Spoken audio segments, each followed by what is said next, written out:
Hey, what's up, wrong person? You're pretty quick on the draw today.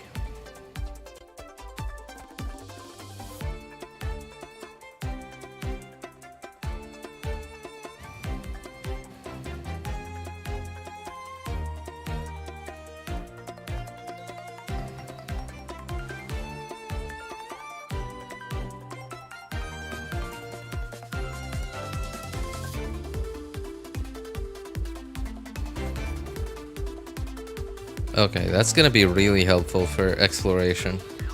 Also, this place does not look annoying to explore. It looks like Sayu is gonna be really useful in this region.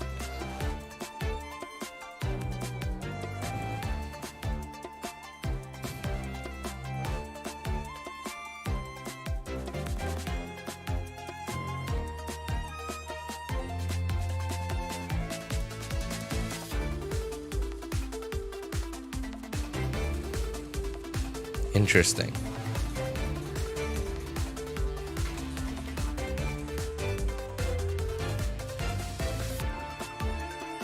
That actually looks kind of funny.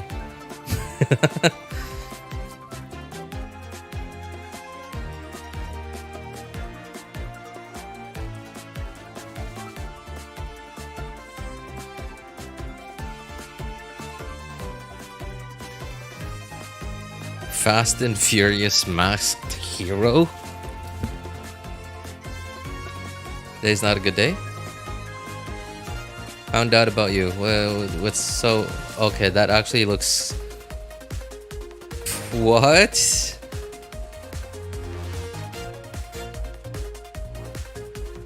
That does not look like it belongs in Genshin. That looks so... Like, it's so... It looks stupid, but it also looks funny. So, like, it's good. So, what did they find out about you, wrong person? Hey, what's up, Kat? How you doing? What's up, Doms?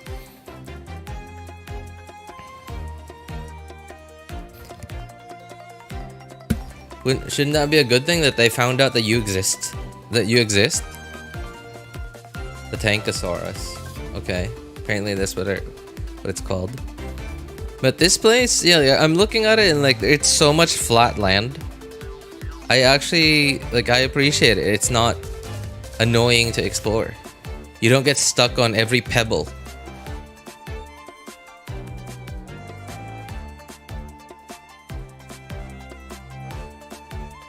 Everything go? Oh, good. I'm assuming that's a typo. Hey, glad to hear that, man.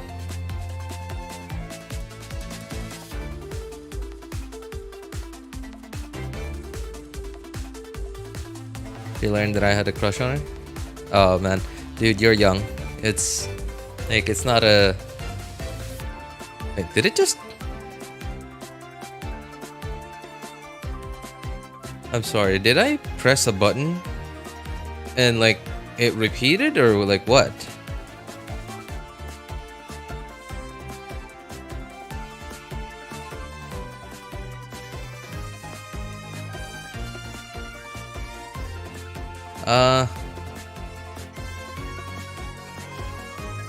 Okay, no, that doesn't look like it's... Okay, no, it's not repeating. Okay. For a second there, I thought it repeated.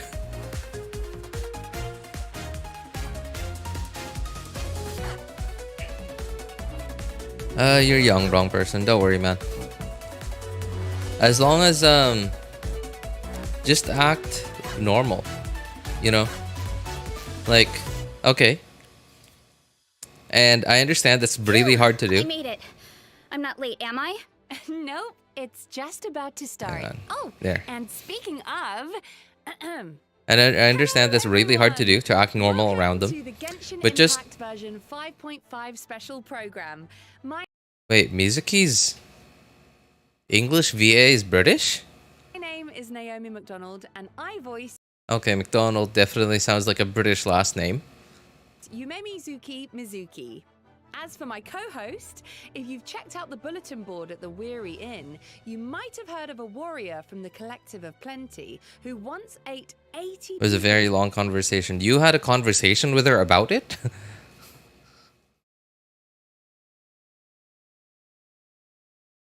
Because, like, you had a crush on her. You weren't dating. You had a crush on her. Like, what do you mean you cut it off with her? Like, you guys weren't together. You just had a crush on her. If you just act like a normal person around her, you know, like, so the mindset that you have to have, and I understand it's very hard to act like a normal person, especially towards a person like that. Just have this, like, you guys are like co-workers. You guys work in the same office, and like have like a business only mindset. You know, like every time you have to interact with them.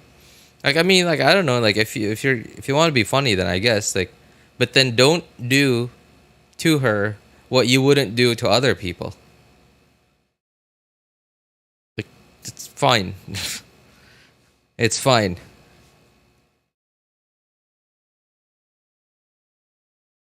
Mizuki's VA is the same VA as Yinlin and Bua.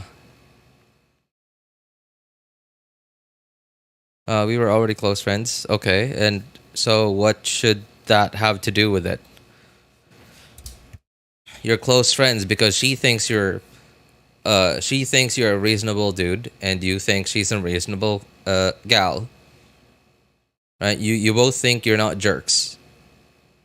Like, you both think that each other is not a jerk. So like you guys are close friends. Then like, what does you having a crush on her have to do with it? Sorry, man. I'm sorry. I really am, because like I understand. If I said the same things to, like, I don't know, 16-year-old me, 15-year-old me, I would have been like, I'm not listening to this jerk anymore. This jerk is like, he doesn't know what he's talking about. Like, and I understand, but really, when you get older, things just become simple, and you just start realizing, man, I was stupid for thinking this was more complicated than it was. It really isn't. Like, really. It really isn't. It really isn't that complicated. It doesn't, like, when you get older, you know, I like, trust me, when you get to your, probably even, no, maybe not mid-20s, when you get to your like 30s, like mid-30s, 40s and onward, you'll just look back to 2025 and think, man, why was I so stupid? Like, that wasn't, why did I make such a big deal out of it? Really. I logged into Genshin again. Hey, congrats. Or sorry, I guess, Kat. I don't know how you want to look at it then. Worth of food all by herself. I wonder who it could be. That would be my character. Hello, everyone. My name is Jane Jackson, and I'm the voice of Varesa. Exciting!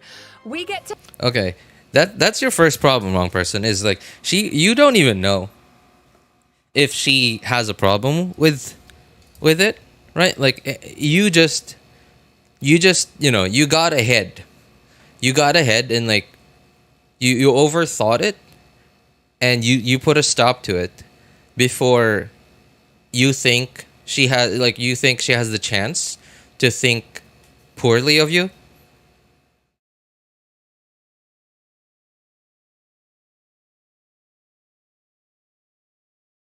You don't want to explain. Okay, then, like, why are we even talking about it then? Oh, to host let's just a watch special then. program together. Although I was kind of surprised when I got the invite. I have to be honest. I mean, Hey, something Mizuki's terrible Manhattan happened. I can't tell you Bathhouse about it. isn't Okay. opening in version Then, 5.5. okay, let's move on. Actually, the theme of today's program is a travel guide, and Mizuki is an experienced traveler, right? So I think it's a good match. Yeah, no, I guess you're actually right. So to kick things off, does everyone remember how Iansan invited the traveler to check out our tribe, the Collective of Plenty? Well, in version 5.5, travelers will get to do just that. Awesome. The character you voice is from there, right? Doesn't that mean you have some inside scoop to share? Oh, it would be my pleasure. Let's see. Oh, let's start with the version trailer.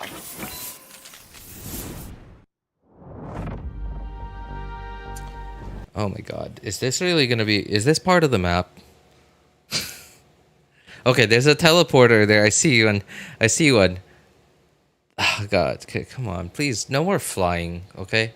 I hate the flying. No, okay. It really is gonna be a place that we're gonna be able to fly around in.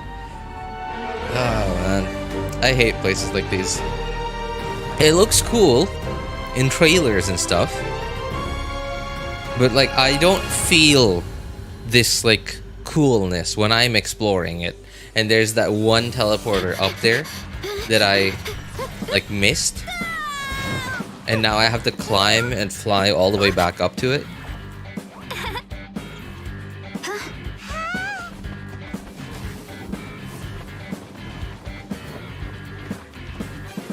We made it! Welcome to the Collective of Plenty. What up, my dudes? The name's Aoife, a vet from the Flower Feather Clan. Nothing gets the blood pumping like a contest to see which tribe. Sorry. Iansan looks so stupid. Just like this little kid. He looks like oh my god. He looks like Bam Bam from the Flintstones. Who here's old enough to know that cartoon? Alright, like who which of you guys, any one of you guys old enough to know that cartoon, the Flintstones? His dumbbell looks like Yansan's a girl, RJ. I know, but like Bam Bam from the Flintstones was this tiny kid and like lifting stuff that's like way heavier than he should be lifting. Sorry, yeah, did I say him? Okay. Yeah. And like because it's a cartoon, right? Like the Flintstones. So there's no Nothing gets the like look at this. There's no bend at all. Like the bar's not even bent at all. So like hence like you don't feel this scale of weight.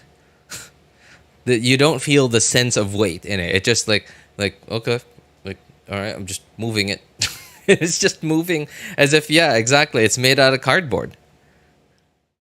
So it just ends up looking like a cartoon instead of like, okay, I don't know, like maybe that was what the look they were trying to go for. They were trying to give it like a cartoony kind of look. the blood pumping like a contest to see which. Oh wait, it is bending. Is it bending? Pumping like a contest. Oh, okay. Okay. I guess it is bending. Oh, okay. Well, I could feel the weight there. But it, it's not bending. It's not bending like metal should be. It's bending more like Jello. It's bending like how Jello bends. Or like Which tribe? yeah, okay. Huh? It just looks funny. He's super strong. Time for a real He can showdown. run super fast. Like, what is this? Form first. Start the clock.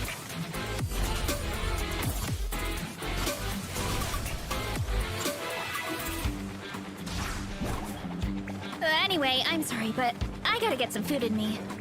A Tolly! They're getting really animated with these. Look at this.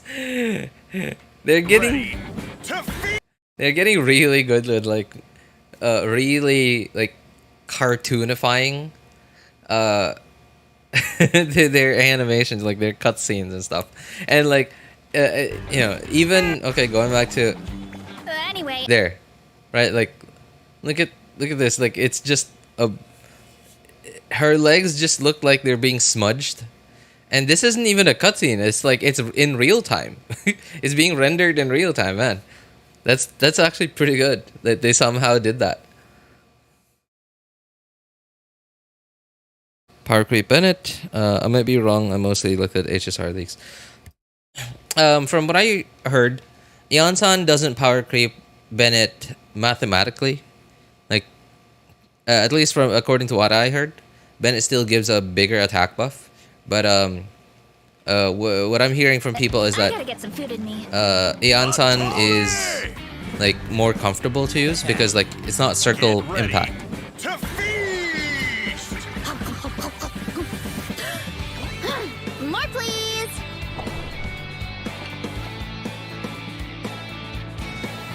Catch me if you can. This oh my god, this gonna be a mini game? Catch me if you can. This is gonna be a mini game, isn't it? Or an event, probably. Like, yeah, okay, minigame event. Because, like, we've already gotten, like a pseudo 2D, like, minigame in Genshin before. And it was in the Meloria Mirage, I think is what it was called. No, wait, I don't know which one anymore. So it was in the summer region before Fontaine. Yeah, I don't know which one that one was called. I think that was a Meloria Mirage. I don't, like, maybe I could be wrong. That might have been the region before Natlan. Instead, but so the summer region before Fontaine, like, we had this, like, every now and then, like, there was this, like, there were a few challenges that were, like, on the, like, train thing, and it would be, like, most of it would just be, like, the regular, like, third person point of view, third person perspective, and then at some parts of it would, like, the camera would shift to, like, a 2D perspective, like a really far away perspective, and, like, instead of it being 3D, it would look like a 2D game, kind of exactly like what this looks like. You can figure out which way to go, of course.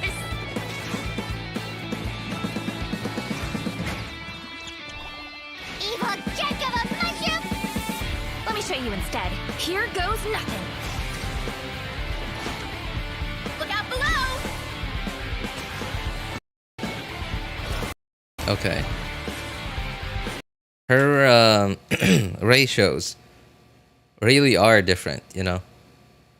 Can you guys see that? Her ratios are not so much more different. What in the Sonic is happening? Yeah, her ratios are not very different from, like, tall. Wait, she's not a tall female character model, isn't she? She's like, is Varesa a medium female character model? She doesn't look very tall. She doesn't look like as tall as Jean or, like, Lisa.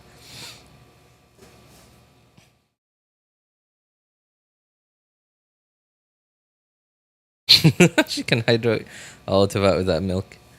Hey, what's up, Luap? How you doing, man? You don't have to worry about C6 minute down, do you? Okay, well, that is the thing, yeah. Why are Sumerian mushrooms in Natlan, my question? Probably gonna be just an event or something. Ultimate flying kick!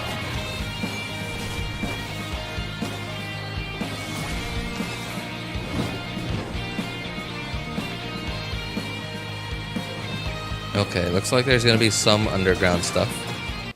Is this a boss?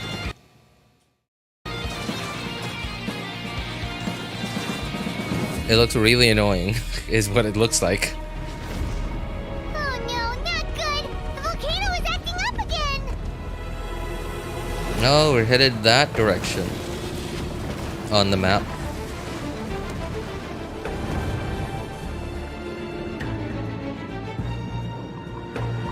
Oh, okay, so it looks like there's, like, a bunch of underground.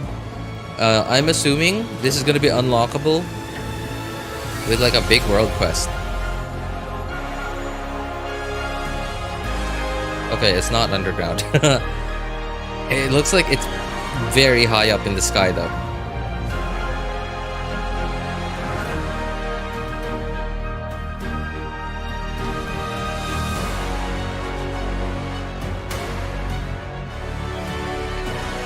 Oh, it's more dragon stuff, actually. Like, look at that. There's, like, a big dragon statue there. 5-layer map, jeez. Medium. Oh, she is a medium. Okay. Wow, then yeah. Like, she has, like, the width, at least, like, somewhat similar to the width of a tall female character model, but the height of a medium female character model. Medium, but kind of new body type because of her. Yeah. World Quest is gonna be depressing. That's my prediction. Their music makes it seem epic and stuff, though. But there's probably gonna be some, like, depressing parts of it if you actually pay attention to the story. Ungrateful humans! Okay, that's a pre-rendered cutscene. Yeah, it does not look like it's live, or sorry, like in real time. Is there really some kind of evil power inside the sacred flame crystals? I gotta think this through. What should I do? It would be great if we could get to the bottom Whose voices are these? Is this Iansan's voice? of this, but not every historical mystery can be Okay, no, that sounds like Varesa. unraveled. Wait, look at this Historical explosion. mystery can be unraveled. Couldn't we have done this to oh man, what was the Osail? Osail, the guy that Ningguang dropped the Jade Chamber on. Couldn't we have borrowed this technology from Natlan and then just, you know, went back there? The male quality of life depressing. The male quality of life is depressing. What do you mean? How is it depressing? It's like it's just it's a search box.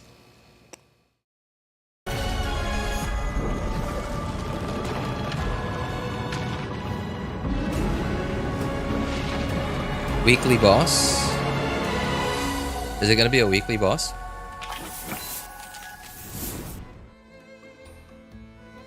Okay. Unfortunately, I think these are 317. Oh wait, no. Huh? They're not expired. Wow, okay. You know what? I'm okay. I'm gonna change the pinned message.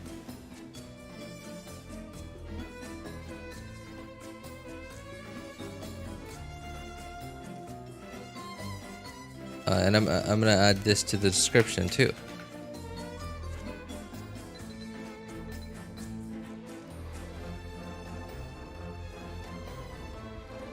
Let me go get all the codes from Discord.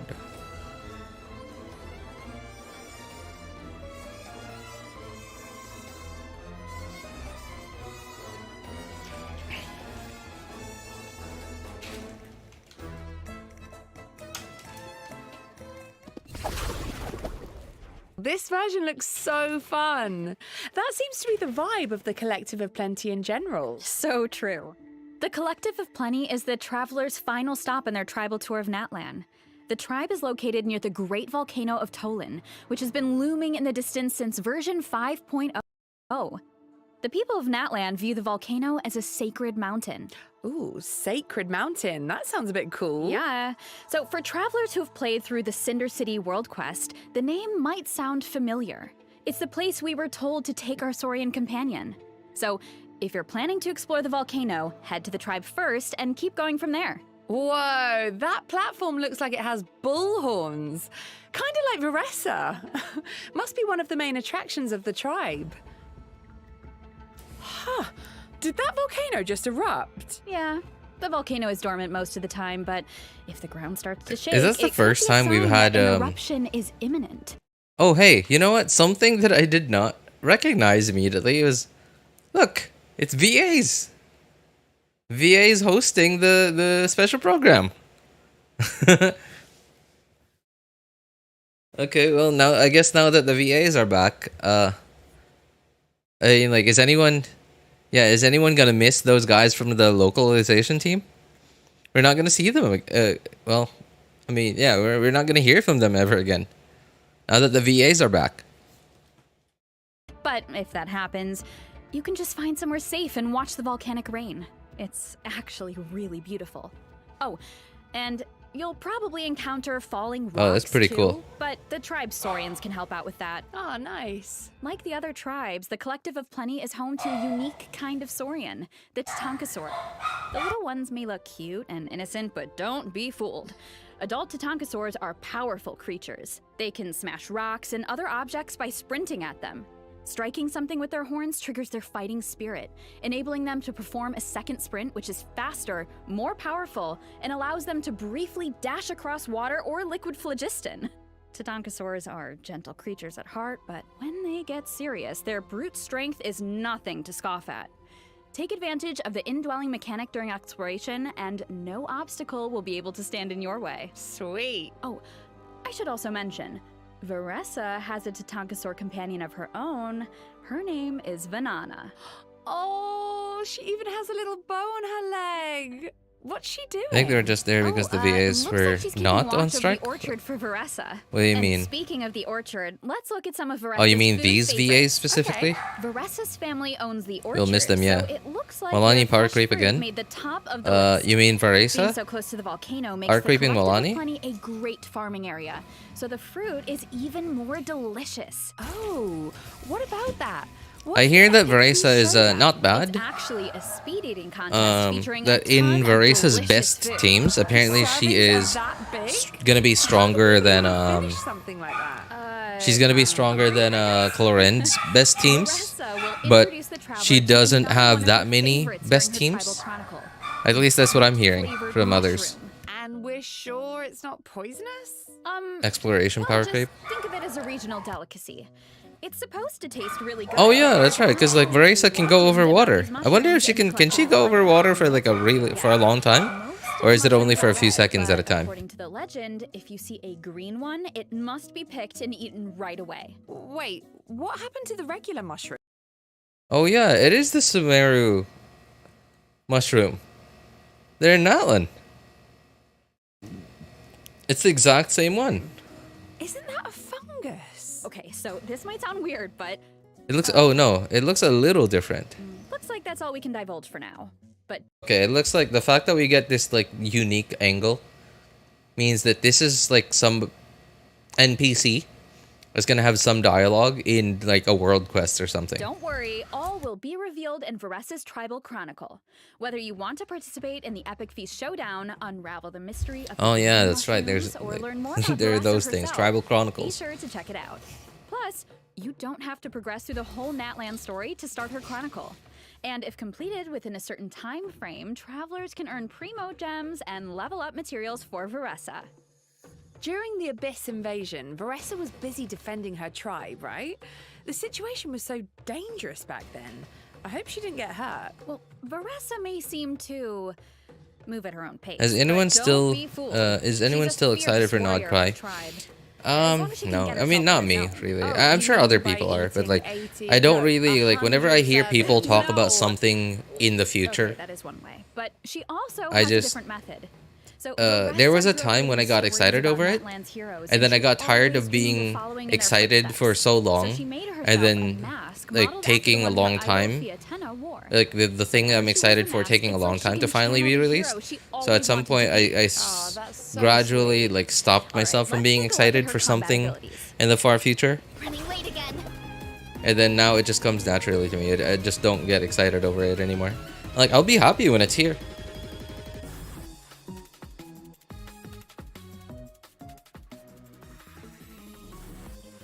Hilichurls. I don't. Have we seen Hilichurls in Natlan? Headbutt. Maybe. Am I remembering this wrong? But I feel like I haven't seen Hilichurls in all of Natlan. Hi.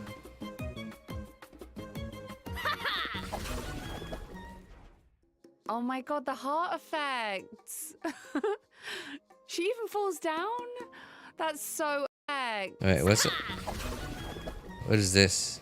Oh my god, the Normal attacks? heart effect. Oh my god, the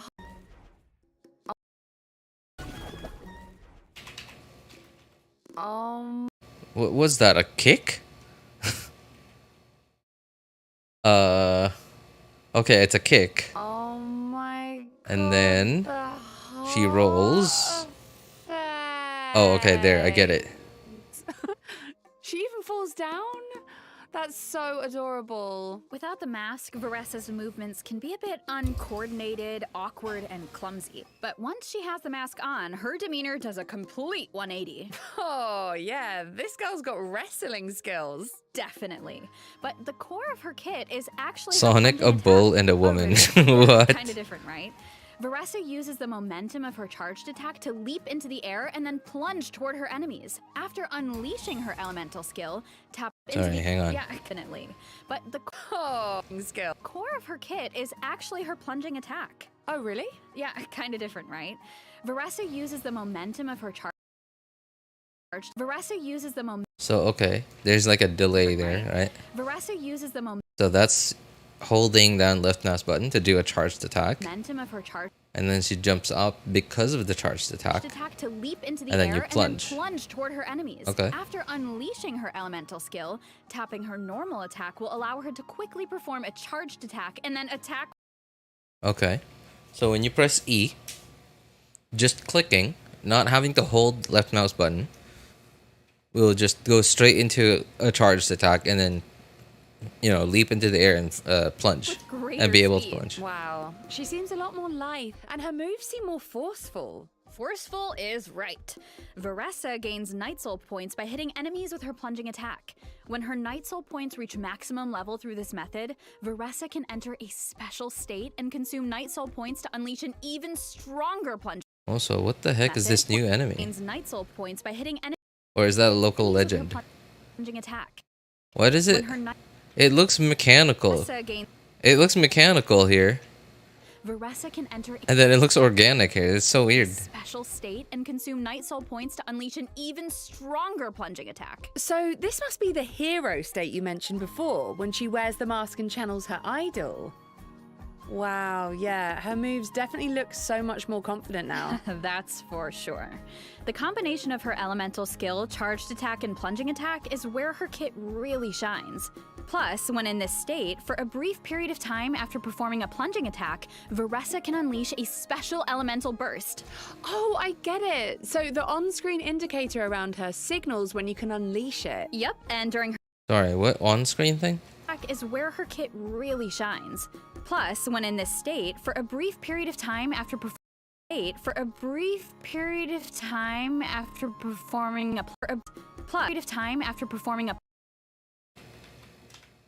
shines. Plus, when in this state, for a brief period. Okay, there's this like whatever this thing is, it shows up and then you can press Q. Period of time after performing a plunge. It looks so animated. Plunging DPS is just an excuse to get Xianyun or rerun. Oh yeah, well I mean like it works, right? It doesn't mean it's wrong. It works. You don't need Xianyun for the best team for Varesa. Plunging attack, Really? Varesa can unleash a special elemental burst. Oh, I get it. So the on-screen indicator around her signals when you can unleash it. Yep, and during her normal elemental burst, Varesa dons her mask and Normal elemental burst. Yep, and during her Okay, apparently. This, oh wow, I paused it. When you can unleash it. Like Yep, when and- it's like super colorful. It doesn't look like Genshin actually. It looks like a different game. Honestly, it kind of looks like it's a like 2D anime with a very specific art style. and during her normal elemental burst, Signals when you can unleash. Because she can plunge by herself. Oh, okay. I thought you were talking about like mathematically, she doesn't need Xianyun for her best team, like for her to do the best damage she possibly can. I thought you were talking about it mathematically. Okay, I guess you were just talking about the fact that she can already plunge on her own without Xianyun's burst. Looks like ZZZ. It does actually. yep, and Like look at that. It looks nothing like Genshin. It looks so like animated and colorful, and like if you just pause it. Also,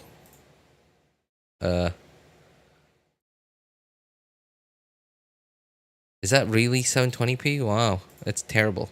and during her normal elemental It looks so. burst, I don't know. It just doesn't look like dons her Genshin. mask, enters her special I guess combat it's cool. state, I like and it. unleashes a powerful It flying looks kick new against her enemies. and fresh. Oh, that's a strong kick. Of course, adventuring isn't all about combat. Like the Saurians of her tribe, Varesa is good at sprinting, The jumping, smudge and smashing through legs. obstacles in her way. It's so funny Yeah, to I was look gonna at. say that leg spinning animation when she sprints is just so. Man, I wonder how they did that. That's actually so interesting to me. Animation when she.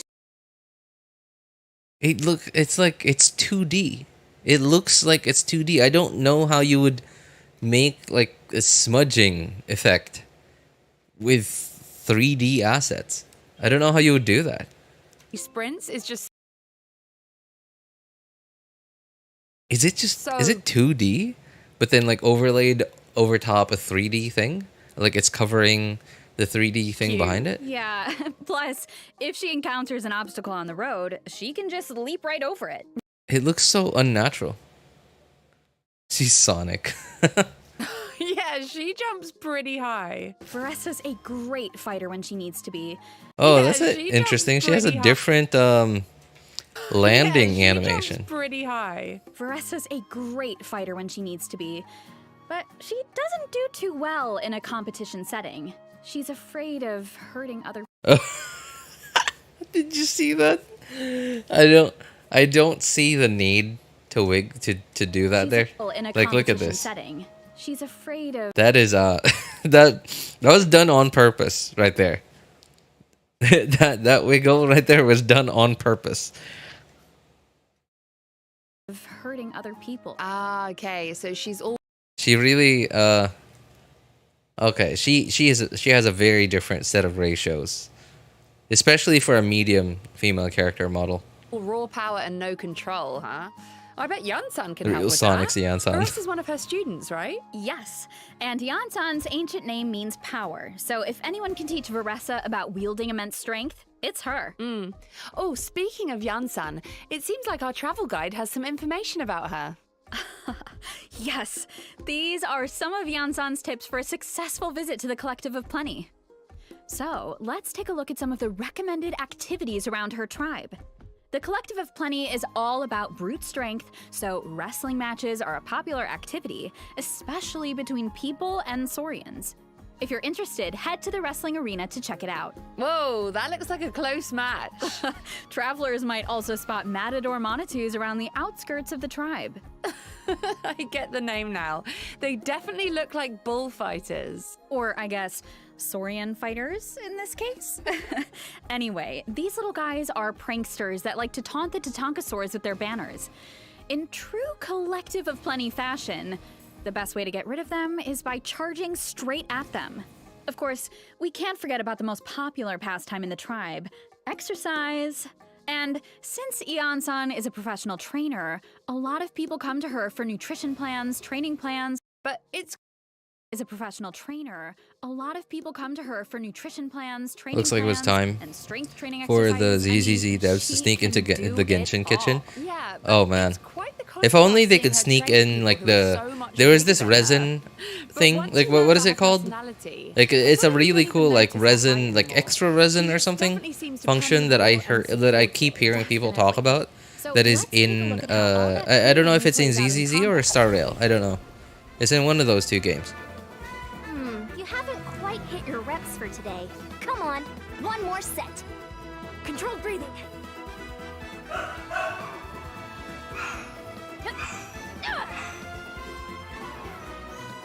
No, I mean Iansan's legs, they don't have that like that the smudge effect. Unlike Varesa's. Varesa's legs look like look a lot more like As you can see, Sonic when she's Iansan running. is an electro polearm user. Polearm? But isn't that a barbell? Hey, a barbell can be an effective weapon, but only in the hands of an experienced in-game professional, of course. So don't try this at home, travelers. Yeah, I think I'm gonna leave the barbell fighting to Iansan. With her elemental skill, Iansan gains Night Soul points and dashes forward a certain distance. Quick! With her elemental burst, Iansan unleashes a powerful ground pound and summons her limited edition kinetic energy scale for workouts to the field. Wait, what does that do? The energy scale follows the active character and boosts their attack based on Iansan's own attack and amount of Night Soul points. The more Night Soul points she has, the higher the boost. Ah, okay. So it's better for Iansan's Night Soul points to remain high. Yes, exactly. And that's where the energy scale's other function comes in. The energy scale logs the distance the active character has moved, excluding Iansan herself. The more Iansan's party members move, the more Night Soul points she gains, which means her attack buff is higher. Wow, okay, so it all comes down to the amount of exercise. Very fitting for a trainer. So Iansan probably... The amount of exercise. Okay. So, oh man, I'm. So does it include? Does it have to be? Does it? Is it only the XY coordinates, or sorry, dimensions, or does it include the Z dimension? Because like XY is like forward, backward, left, and right, and then Z dimension is up and down. Does it? If it includes Z dimension, that's gonna be really. That's gonna be okay. That's gonna be pretty cool for plunge attackers. I guess it's also okay for non-plunge attackers, like because especially when you're fighting really aggressive enemy types where you have to be dashing a lot. So you know, like when you're dashing a lot to iframe and stuff, I guess you'll be moving a lot around. But compared to plunge attackers, there's if it includes the Z axis as and it counts it as movement or movement distance. Then yeah, it's gonna be great for plunge attackers. I thought Iansan was pyro, and of course polearm impact strikes again. Oh man, you know, before I started hearing people talk about Iansan polearm, I really thought, like even from way back then, from like the original trailer, first trailer we saw Iansan in, yes. Exactly, just like you. I thought Iansan was gonna be pyro. And then I sort of like for the longest time I never really thought about like what her weapon type could be. But then like once I started thinking about it, like I really thought that she was gonna be some kind of she was gonna be a catalyst user. And that like I really thought she was gonna be a catalyst user. And then I heard she's gonna be a polearm user. Like, dude, don't we have enough polearm users in the game? I thought she was gonna be like like a brawler like Wriothesley or Hazo, right? Man, I feel like that would have been appropriate. Probably works best with characters who use movement abilities in combat. That's true. Although, because of that, her buff isn't restricted to a specific AoE, so moving around is kind of the point. I'm sure travelers will figure out all sorts of... Man, no circle impact sounds so good. Especially if it's a good attack buff, if it's a big attack buff. Cool team comps. And it's not stupid, like Kujo Sara's like 6-second attack buff. And Electro, well... Her C6 is like what really is like Electro only, but without the C6, her attack buff really isn't that great. Plus the fact that it's so short. So yeah, like as long as it's not like a stupidly short duration, and it's a decent size attack buff, that's gonna be great. No more circle impact. That would be awesome. Citlali, Mizuki, Varesa. Just 3 catalyst characters in a row. Hoyo really wants continue spells only. Alright, who's Java the Cup? Name sounds familiar, actually. That's so nice. Also, when a nearby party member triggers a Night Soul Burst, Iansan obtains the warming up effect through one of her talents, allowing her to continuously restore HP to your current active character for a period of time. Oh, and healing, I like okay. that. Because recovery is definitely important in training too. Iansan's training comes in handy for exploration as well. In the Night Soul's So Blessed fast. state, Iansan's movement speed is enhanced, and holding the sprint button allows her to enter the even faster at rush state. Wow, that's lightning fast. Looks like Iansan's got some serious athletic ability. I really like how all her skills suit her profession. Yeah, I feel like her training philosophy really shines through. It takes constant, dedicated practice to truly harness your power. And that's definitely what makes Iansan so effective against her enemies. Yeah. Oh, speaking of enemies, I see a danger notice here. Right.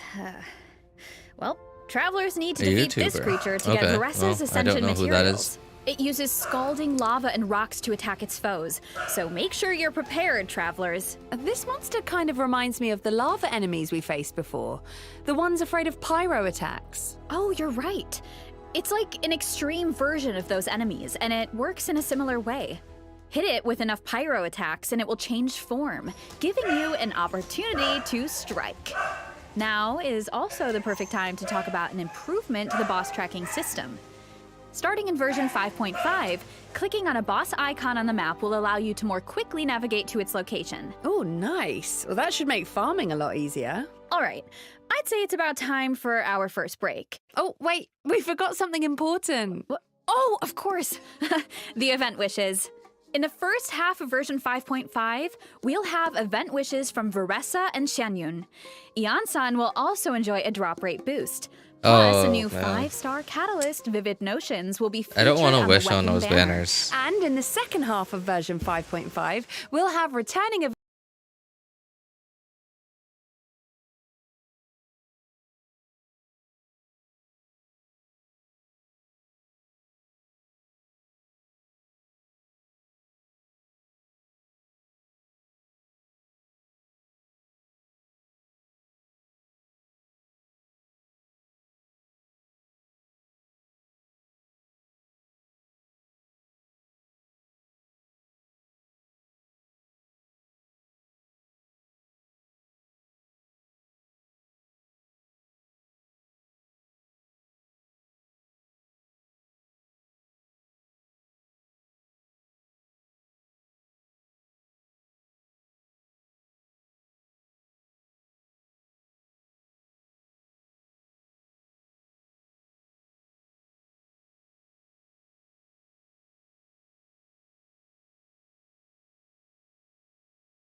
Seeing the banners. Yeah. Uh, sorry. Okay, so, man, I'm just really disappointed that Yansan is on the first half. I'm not interested in Varesa. She seems cool. She seems like the quote unquote special burst mechanic that she has. I think that's pretty cool. I don't have Xianyun on my second account, which gives me a potential reason to pull for Xianyun, pull for the first phase banners on my second account. But I'm not interested. I like Xianyun's a great character and all. Just having Xianyun, I haven't used Xianyun in a while on my accounts. I really only use Xianyun in the overworld actually for exploration because of her skill movement.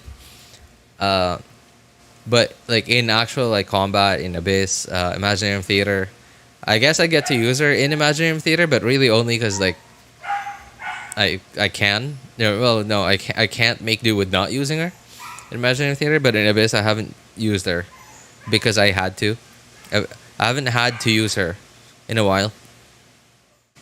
But I like having Xianyun on my first and third accounts because whenever I'm in the mood for it, I can always just take any character and then turn them into a like decent DPS just by having Xianyun on my account. But that's not enough of a reason for me to pull for Xianyun on my second account too. I'm not interested in Varesa's playstyle. It's not bad. It's just not my type of playstyle. It's bait for next banner.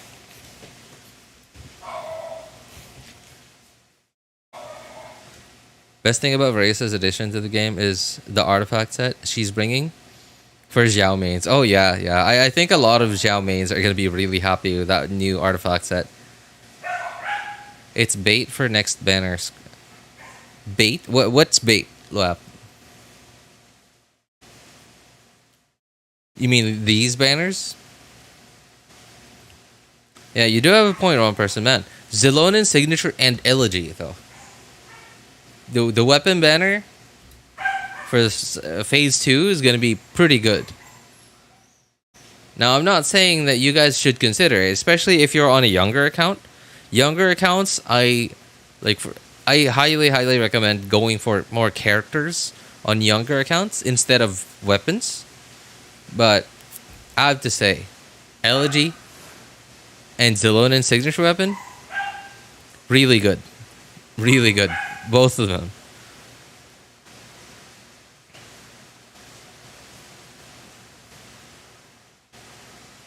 Insert character name.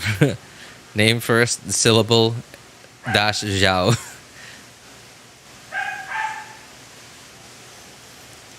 Skirk? Why is it bait for Skirk? I don't get it. Event wishes for Xilonen and Venti. All right, now we can actually take our first break. See you soon.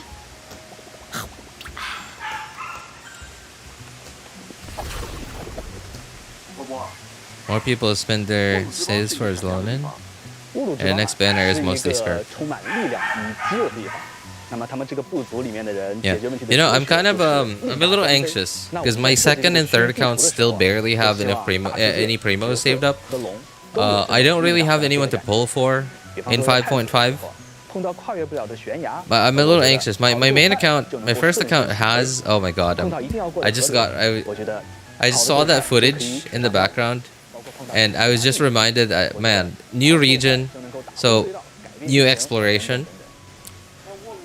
New Pyroculus. Oh man. Oh. Alright, cool. New region, awesome. But I'm not looking forward to doing it 5 times. No, not 5 times. 4 times. All over again. I'm not looking forward to it. But hey, cool. I appreciate that there's a new region. Anyway, my first account does not have. I haven't saved up too many Primo gems yet on my first account, but it's a decent amount. But it's not enough to guarantee me a character yet. And I already have C2 Xilonen on my first account, but because I went for C2 Xilonen, I wasn't able to go. I wasn't able to go for her weapon, and I don't know. I feel like I'd be missing out if I didn't go for her weapon in 5.5. Some part of me also wants to go for Elegy on my third account, actually.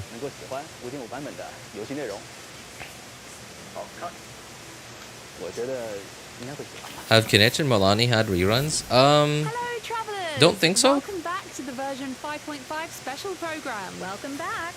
Does everyone still remember the volcanic eruption we saw earlier? Well, the eruptions are actually Watch it, gonna be Skirk. Skirk, Kazuha, Yelan. Okay, Mawika, Sitlali. Slash Sitlali. Rerun. And to do that, travelers will I wouldn't mind a Sitlali rerun. and head to the very top of a circular isle known as the Skyfire Circlet, which sits right above the volcano. You know, being so close to the crater really does look very dangerous. But wow, is it stunning. Once you make it to the top, you can use a special method to enter the volcano and follow a mechanical dragon into an underground ruin.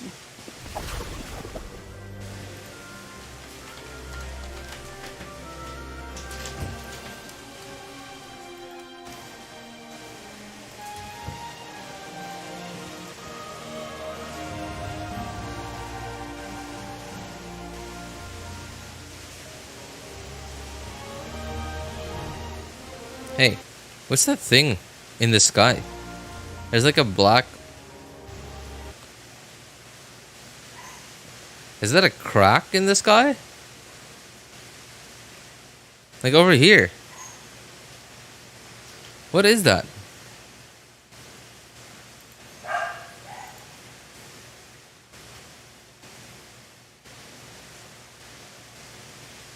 I don't...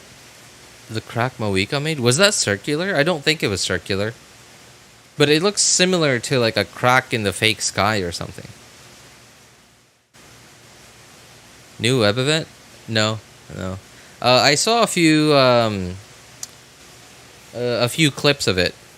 And it had a lot of big like world building lore in it. Mostly about the 3 Moon Sisters. And I thought that was pretty cool.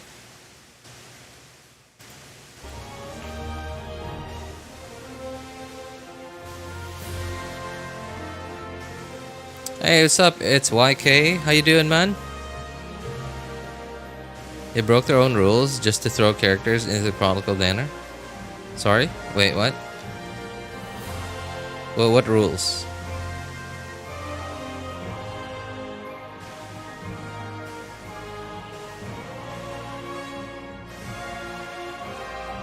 Red Mawika should allow get a rerun 5.6. Characters usually get reruns 4 to 6 versions after their release, except for Wriothesley.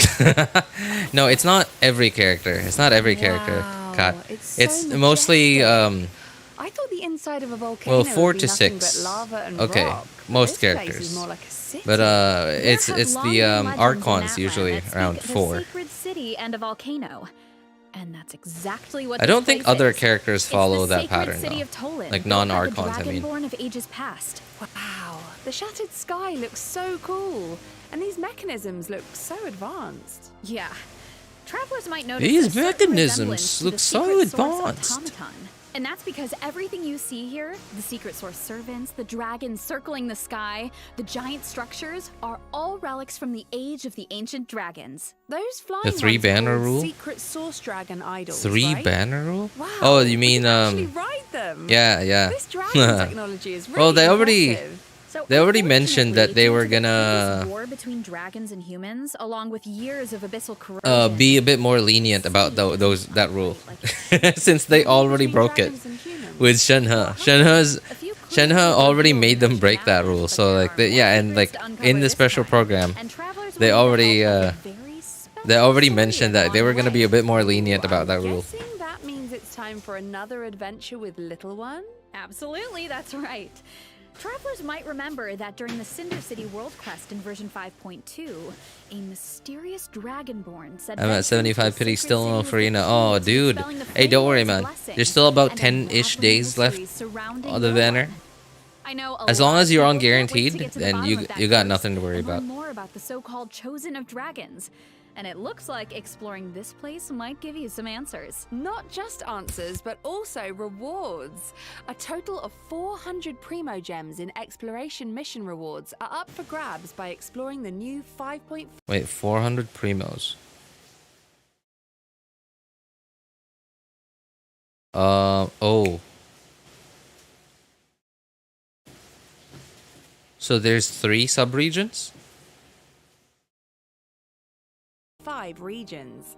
These rewards will be up for grabs by exploring the new 5.5 regions. These rewards will be available through version 5.6, so don't miss out. Okay. So 400.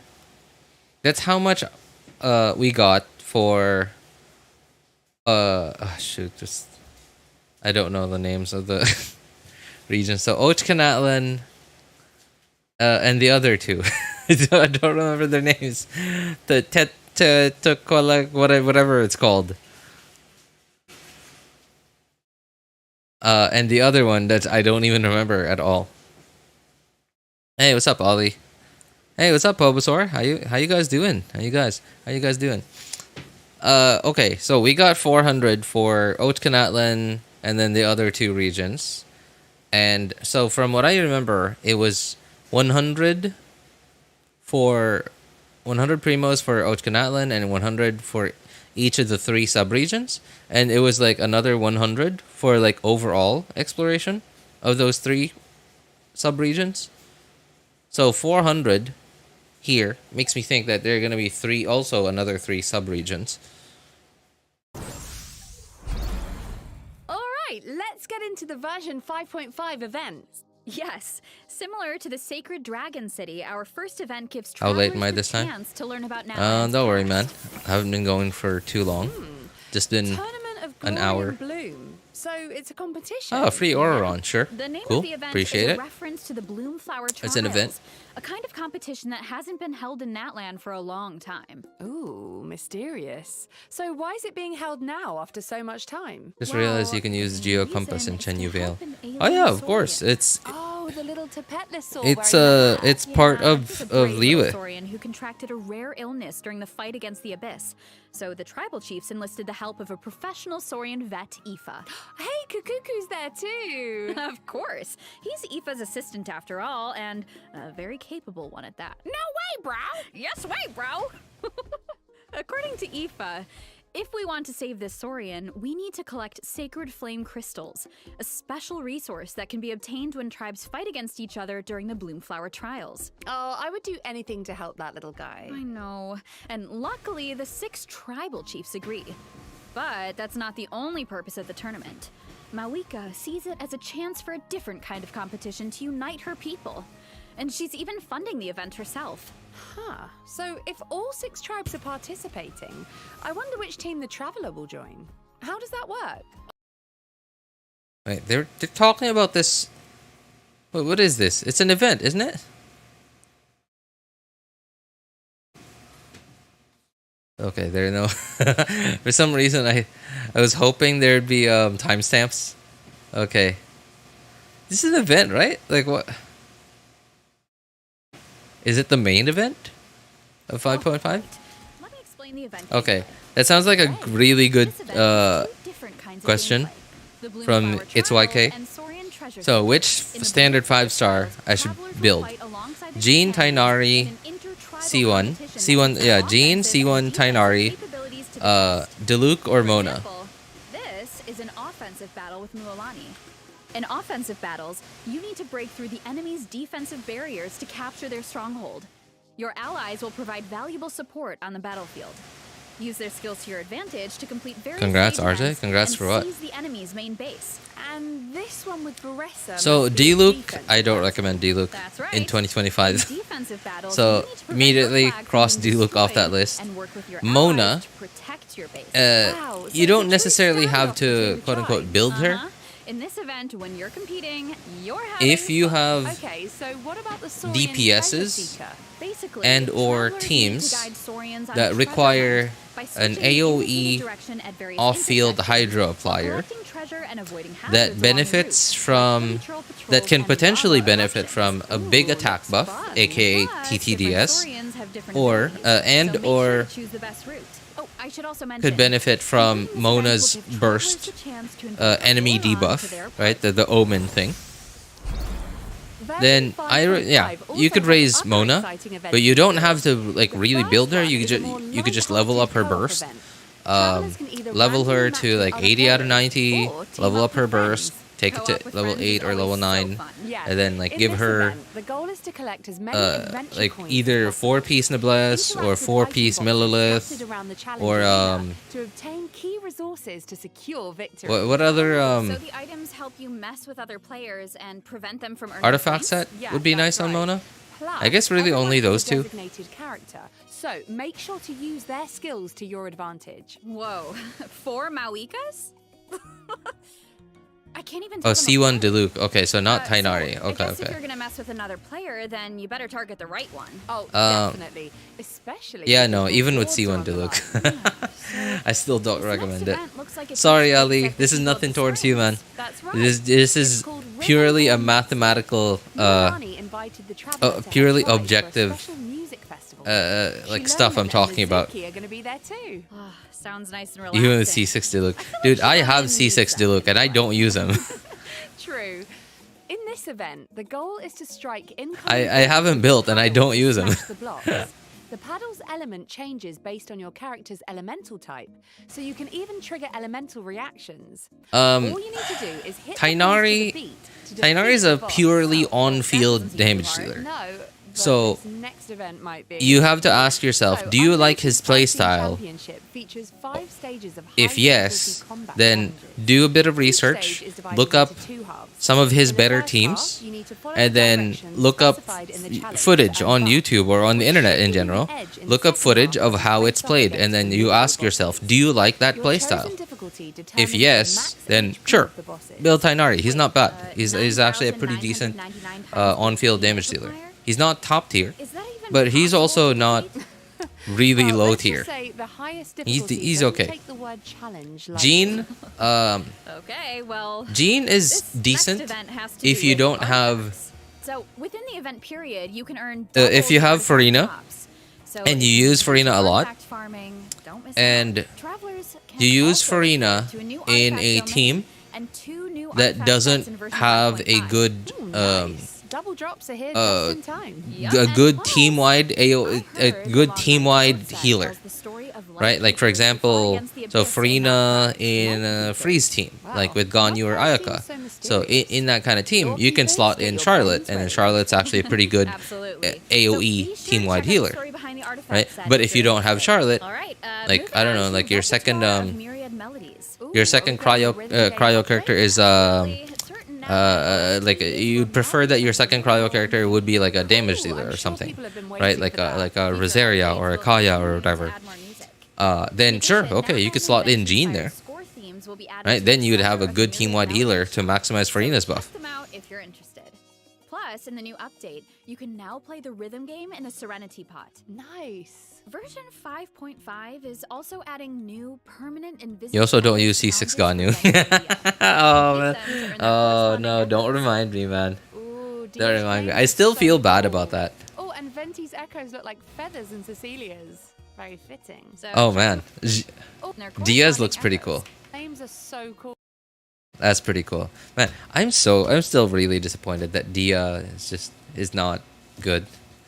I really like Dia's Ooh, Dia's character flames design. are so- She looks so cool, in my opinion. So cool. Honestly, like I think she looks cooler than Maoika. Like I honestly think Dia looks cooler than Maoika. I'm still really disappointed that I cannot find an excuse to use her.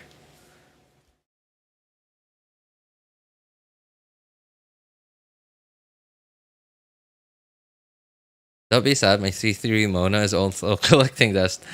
Yeah, I forgot to mention I got C3 Mona recently. Well, at least she's a standard 5-star, right? Like Ganyu is not a standard 5-star, which means I had to actively wish for Ganyu, like during multiple reruns, and like here she is, collecting dust.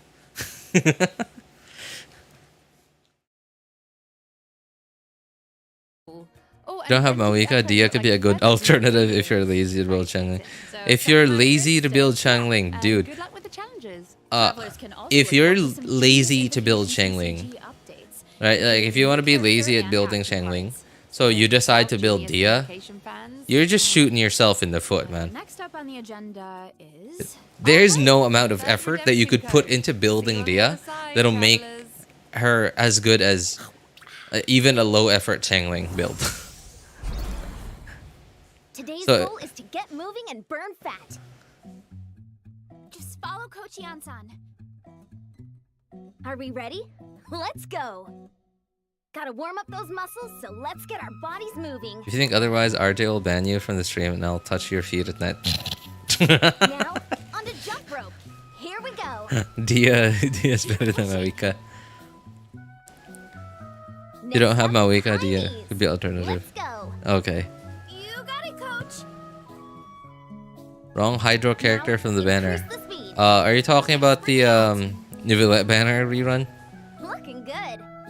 Now, into a wide squat.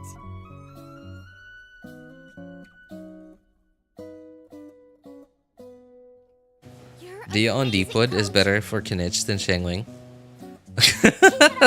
You can do With it. the, I love that like you added the nerd like the emoji with glasses on, like with a finger up. Like actually, Dia with Deepwood is better for Kinich than Shangling is.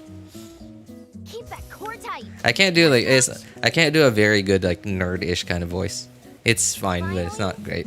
Stretch it out. Cool down time. You nailed that voice. All right, that's it for today's session. See you tomorrow. Pinch your nose and talk. Oh yeah, that's right. Oh yeah, that's right. I forgot about that. I should have pinched my nose. Let's jump right Although into the way that I talked, I was sort of like not letting the air through my nose. Although I didn't pinch my nose, but I can kind of do that What kind of without guarantee? pinching my nose. But yeah, pinching my nose just makes it so much better. With sanctifying elixir, as you raise Clip it, your guys. level, at least 2 subset enhancements along the way are guaranteed to be Hey, applied to targeted substats. if this Hopefully, this improves wait, the leveling experience. oh wait, I Yeah, forgot definitely about this sounds like thing. It'll be easier to get the artifact you're aiming for. Oh my god, look at this artifact.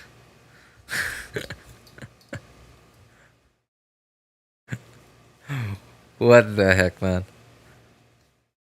Okay. You know what? This is bait. Minus 3 years of artifact farming. Oh my days. That's a paid actor. The artifact's paid of It's a paid actor. Oh, dude, hang on. 14.8? This is like, okay. So that's like 4 almost max rolls. So on average, that's 3.8 per roll, and that's 4 crit rate rolls. Plus, you have 2 7 crit damage rolls. This is fake. This is bait. This is what this is.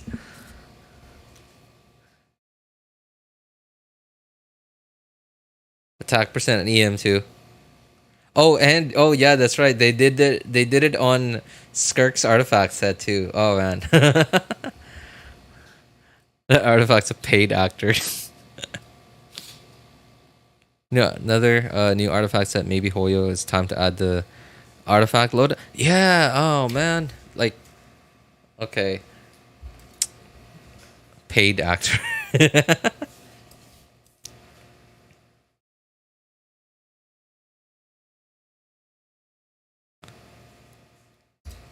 Never mind. Male quality of life is more important. Oh, no. Like seriously, who asked for that? Right? Yeah, that's right. Like, I don't think I've ever heard of anyone in the community. Okay, granted, I don't spend any time like online, quote unquote, in the Genshin community to communicate with anyone other than you guys. And like other than like obviously like Genshin content creators as well. I've never heard of anyone talk about wanting to be able to search for old mail. Like, it blew my mind that they even thought of spending developer time to make that stuff. Capitano has codes that only playable characters have to stay strong. Yeah, okay, I heard about that rumor. Yeah, I heard about that rumor. Every day that male cute quality of life was added, a random child in the world died. Are you going to get Varesa? No, I'm not getting Varesa. It's YK. She's an on-field damage dealer, which means the only reason for anyone to get her. Also, hang on, look at how much more this guy has. This guy almost has as much more as I do.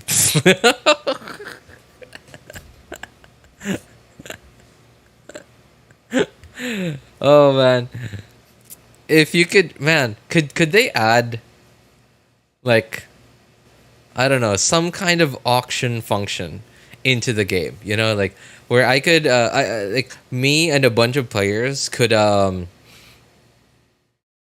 we could like hold an auction, and like and the host would be just the game itself, and then we could like make offers.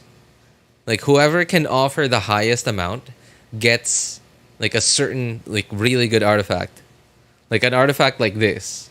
And then we would have to outbid, bid, that's the word I'm looking for. We would have to outbid each other to get like great artifacts. Steam Marketplace in Genshin.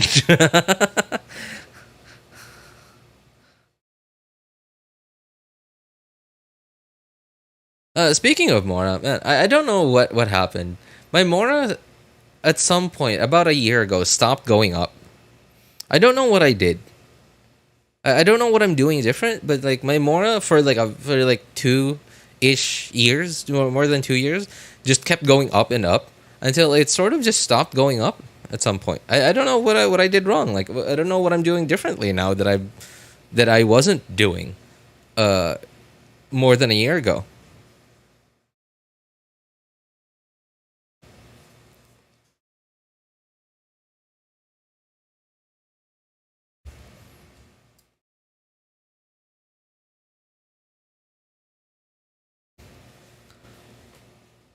I have 1.5 million more. She has like 10 times as much. Because of some rude viewers, I had to come on this account. Oh. Okay. The guy's Mora is if I got one more for every time I failed at life. Oh. You building more characters maybe? There was a time where I built like 2 or 3 or I think 4 characters. Like I built them like in a row. But there was also a time before I started doing that that I noticed that my Mora had stopped going up. Plus, in addition to the boss tracking update we mentioned earlier, there will also be updates to the mail system. And then I think the big thing was really when they And we also have a piece of out-of-game news to share. So, Genshin Impact is teaming up with Seagate to release an external SSD. Let's take a closer look at the collab. External SSD.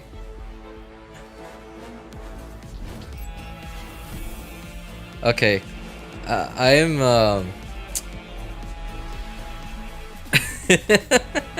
Oh my wait. I just realized. Oh yeah, that's right. Genshin is how many how many gigabytes is Genshin now? I think this is one of the more practical collabs that they've done. Cause like you bet there are probably quite a few players out there who ran out of internal storage a while back. Or like are gonna be running out of internal storage soon-ish. Like, you know, in the next couple of big Genshin updates. So instead of buying a whole new computer, or like maybe some of them don't have any more maybe some of them don't have any more SATA slots in their on their motherboard, or like they don't have like extra M.2 slots on their motherboard. So and then they're like, well, I don't want to have to reformat my whole computer. Like, I don't want to have to like erase all my files and like install Windows on a whole new big SSD. So like, okay, like maybe I'll just get an external SSD and have it permanently plugged into the USB port in the back of my computer. And then like, oh, wait, Genshin's releasing an external SSD? Oh yeah, give me that.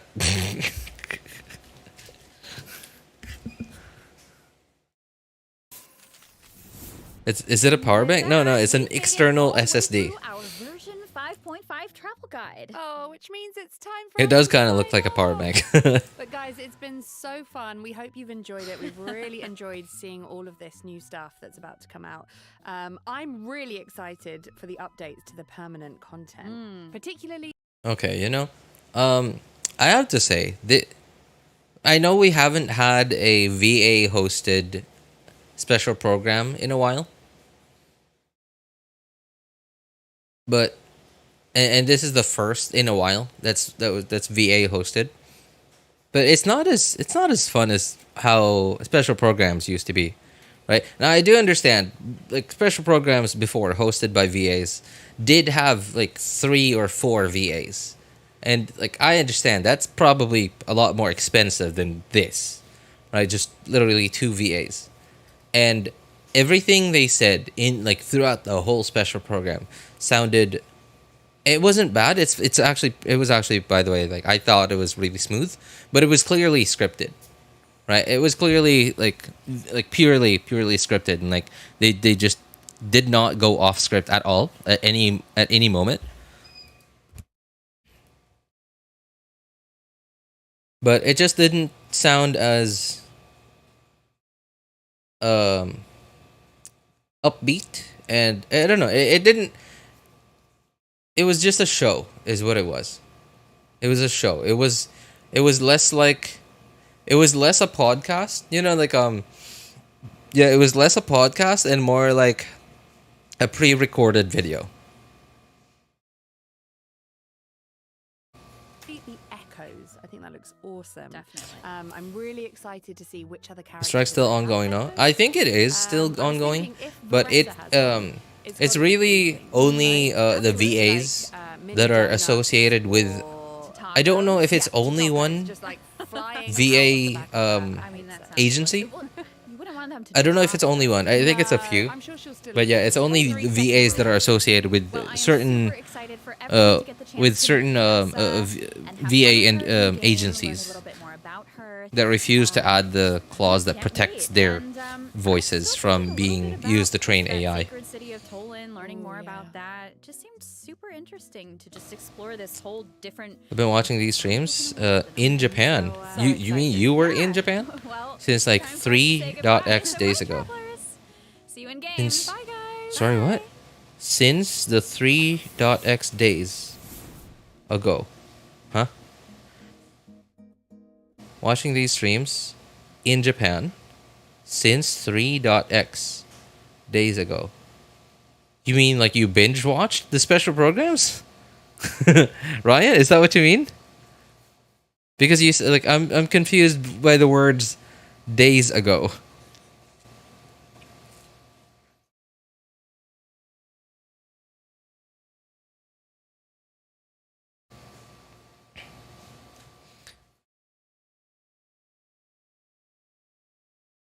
Voice actors are moving to Furina's voice acting studio.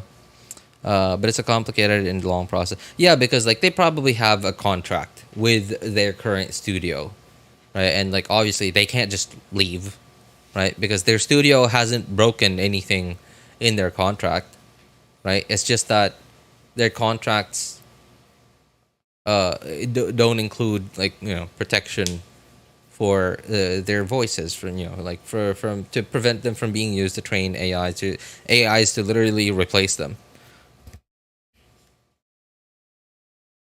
There are other games that are affected too, not just Genshin. Yeah. So from what Pobosaur said, Luap, yeah, the studios, the VA agencies / studios, they're like call centers, right? Where like the call center's job is to hire people, right? Like customer service people, and say a big corporation that needs customer service people. They don't have to hire customer service people themselves. They just look for one of these call center, these BPO companies, and then they just tell them, hey, we need X number of customer service people. We need them to be on. We need them to work to be customer service for this product of our company. And we need them to be working between these hours on these days. And then like the BPO company just takes care of that for them, takes care of training. And like for me, for example, I worked for a BPO company quite a few years back. Well, actually, I've worked for multiple BPO companies, and at one point, one of the accounts I worked under was from AT&T. And AT&T, nobody from AT&T ever got to talk to me. Well, except for the trainers. Yeah, like the trainers, but then like actual like management from AT&T, no. Actual people from AT&T, like management from AT&T. Really only the trainers. Otherwise, it was just like all the BPO management that got to talk to us. Hey, what's up, Mr. J? I like the streaming lazy. Okay. Hey, appreciate it, Mr. J. Thanks, man. I tried Plunge Nibilet. It was not the worst thing in the world. Like, I could rotate the Mountain King Yamkasaur. Mountain King Yamakasaur. Oh, the big chubby boss. Yeah, he just wasn't built for plunge. Like he doesn't have a very high plunge multiplier. At the very least, though, you don't have to level a completely useless talent to make Nivellet a decent plunge DPS. Because like normally, like with even non-plunge normal Nivellet team, you would still be leveling up his normal attack talent. Whereas like if you plan on ever making like a plunge Lisa DPS, right? Like never in your right mind would you ever level up Lisa's normal attack talent, right? So maybe you might level up her. No, actually, you wouldn't need to. Actually, yeah, you wouldn't even need to level up any of Lisa's talents, because like her Death Shred is her passive and it's not from her skill or burst.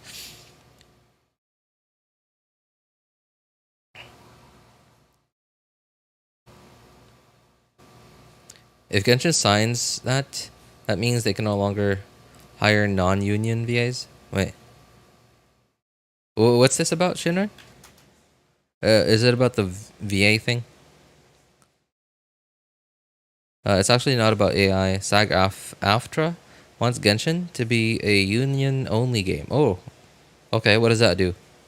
If Genshin signs that, means they can no longer hire non-union VAs. Also, non-union VAs will have less opportunity work for big IP games that would sign with SAG-AFTRA. Sorry. This sounds really complicated, man.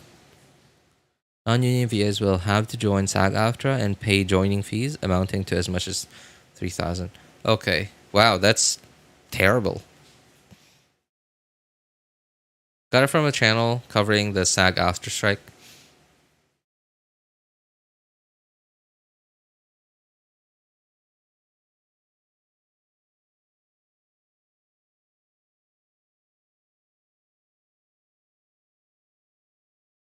That's so dumb. Yeah. Yeah, like I mean, like no surprise, big corpo wants more money, screw over every normal person out there. Huh. Why am I not surprised? Voice actors already aren't earning much besides JPVAs.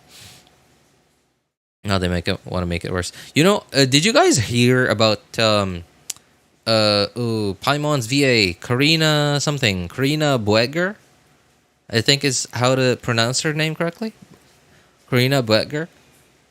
Apparently, like, and this was like from quite a while back, like from between like 4 to like maybe 4 months to like a year ago. I don't remember exactly when this was, but like I heard that she was having trouble. Like she was having like financial trouble. Yeah, she has to work multiple jobs and stream, right? And like despite being literally Paimon's voice actress, a very well-known, mascot voice actress. SAG-AFTRA wants to monopolize a lot of big IP games right now, so that's why the winds are blowing in different directions. Himiki's VA is the source of this expose. It sounds like SAG-AFTRA is not going to get that monopoly that they seem to really want to happen. Because like the fact that their name is out there with such with such terrible connotations, who would want to be associated with you? Right? Could it be Paimon going mute?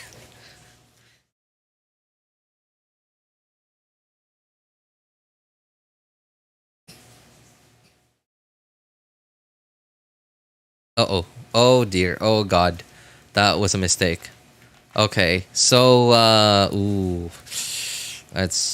wasn't what I wanted to click on. Okay, so no wonder my desktop didn't do anything. So I pressed on the keyboard shortcuts that I have to open Genshin.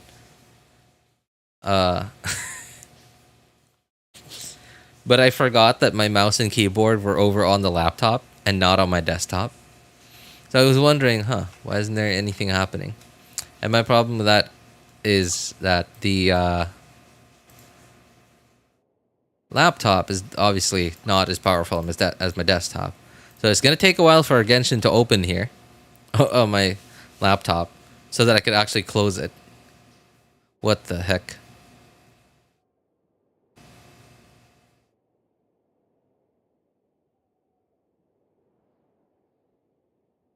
Okay, thank goodness. It didn't take too long to open it. Alright, that wasn't too bad actually. It wasn't as bad as I thought it was going to be.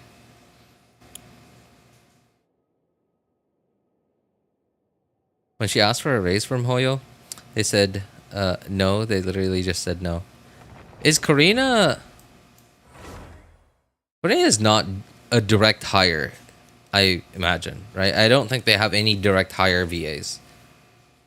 Right? It's just straight up from the studio. Although I imagine Hoyo has some pull as to like how much salary they give their VAs, especially the ones that work directly for them.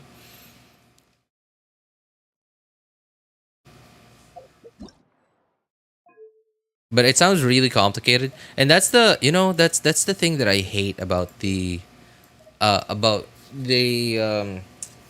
current like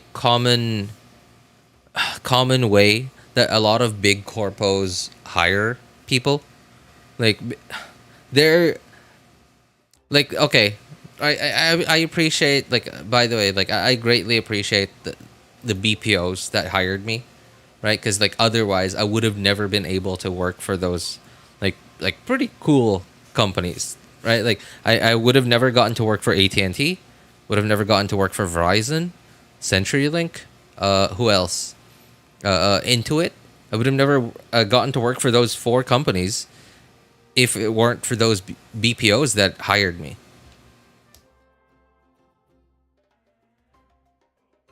But I just hate that every big company today, in the interest of saving nickels and dimes. Now I understand it's not literally nickels and dimes, right? It's like somewhere from like a couple of 100,000 to a couple million to maybe $5 million a year, right? In the interest of saving somewhere around those figures every year to increase their profit margins. We now have to deal with all these middlemen, right? Like we now like, so this concept that you big company that has a lot of money will be able to save money if you hire people through me who is an expert at hiring people. If you give me your money, I will hire people for you to do the job you need them to do. But I don't work under you. You just pay me money, right? Like I hate that this concept like exists now, and like I think it's okay, right? Especially like if you are, especially like when you're like smaller scale, right? Like on the smaller end of the scale, kind of corporation, kind of company, right? Like let's say you're a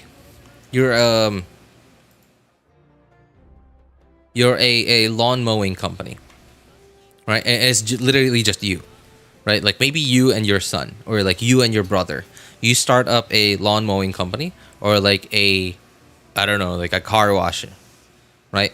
You guys are good at mowing lawns or washing cars or whatever, right? Or like, I don't know, like carpentry, right? You have like a small contractor business where it's just you and your brother or something.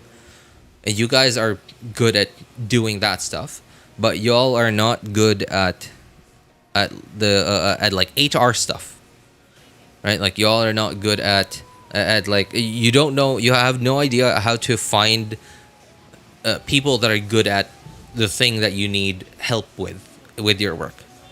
Then like I understand, like that fixes the problem, right? But there is just way too middlemen nowadays, and because this industry of middlemen management has gotten so crowded, they're all trying to offer the same services for the lowest price.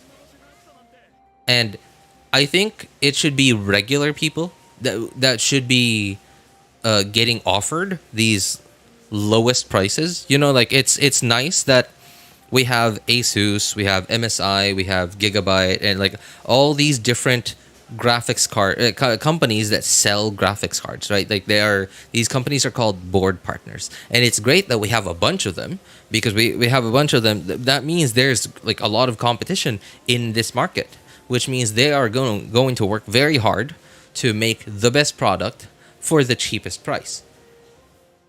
And that's great for us consumers, because this product and or service goes directly to the consumers. But when it comes to these middleman management like concept, right, like BPO companies or like these VA agencies, right, they're not saving money for the end consumer. They're saving money for the big corporation who can afford to spend another $5 to $10 million a year to hire VAs, to hire customer service people like on their own.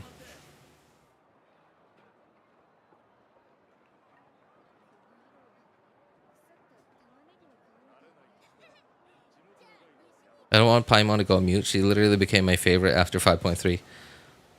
Why 5.3? Was like, did Paimon do something big in 5.3? Implying nickels and dimes don't go into the whole dollars. Okay. They do, yeah. Of course they do. If I work for Tesla, I will ask my manager for a raise, not Elon Musk, you know? Yeah, right. Like, you can't, like, I imagine that Karina, like, okay, I think that was you who said that earlier, wrong person. I don't know, like, I haven't heard about this rumor yet about her asking for a raise. Asking for a raise from Hoyo, and then Hoyo saying no. But I imagine she probably could not or did not ask Hoyo directly, and probably, like, because it just doesn't work like that, right? You, a level 1 employee, like, she's a VA, right? VA of a very like well-known fictional character, right? But that doesn't make you like a big YouTuber on YouTube, where you have your own like contact person at YouTube, right? You're still a nobody to these companies. You're still a level 1 worker that dances when they tell the monkey to dance, right? Like, so when you have anything that you need to have dealt with, you contact your superior, and they contact their superior. You can't go straight to the top. It just doesn't work that way. Did you do the new event? No. Well, I did on my Asia account and on my friend's account, but I haven't done it on my actual like NA accounts just yet. Because the event isn't fully released yet. There's like one more day. I guess I could do it on my second and third accounts today. I don't really have anything else to do on stream today.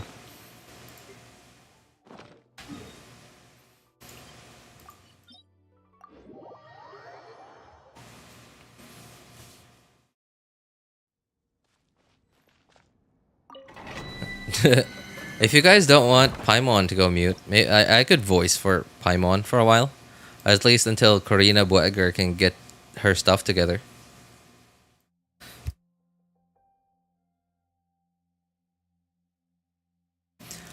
I don't know what happened. Like, I remember from like around almost 2 years ago, I could sort of do Paimon's voice, not well, but like it was decently. And then at some point, like, my voice wouldn't go as high as it used to. Like, I don't know. Like, did I hit puberty? I don't know. I imagine I hit puberty like 15 years ago. I imagine that's not the case, but close to 2 years ago, I was able to like somewhat decently do Paimon's voice, and then like about a month or 2 months after I started trying it, my voice wouldn't go as high as it used to anymore. I don't know, maybe I broke something. RJ hitting puberty when he's 40.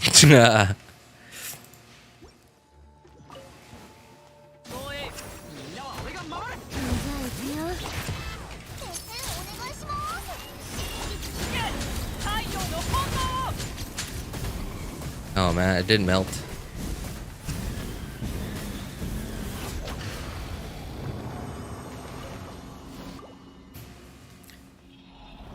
Can you say what? Not until I know what it means. I could say it, but only if I know what it means.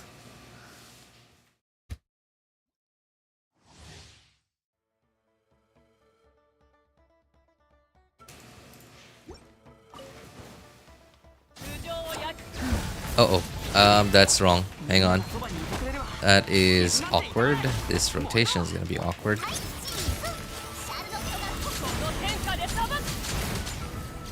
There we go. Yep, okay, cool, good. Bennett's got full energy.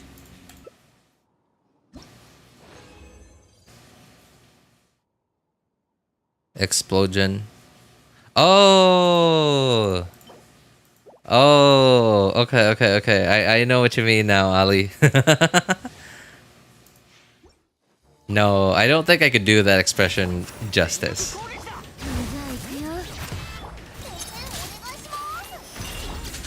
Now, I have to say this before I start talking about the anime. I'm not a huge fan of that anime. I think it's hilarious. I think it's adorable. But it's just not my type of anime. Yeah, it just doesn't make sense. Like, I don't know. Like, I didn't feel any value with me watching... Sorry, what's the name of that anime again? Konosuba, there you go. I just didn't feel like... I guess it's not my type of entertainment, is what it is. Konosuba. Ali pointed out explosion, and that is, oh man, what's her name again? The Hotao's Japanese VA.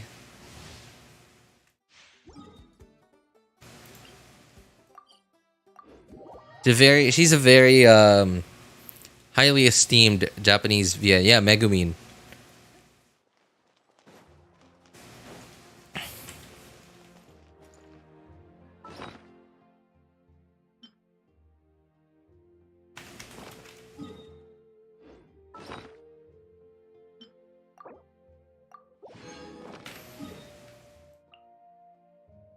Hang on. 14 hours from now. 12 plus 2 p.m. Okay, so I can condense one.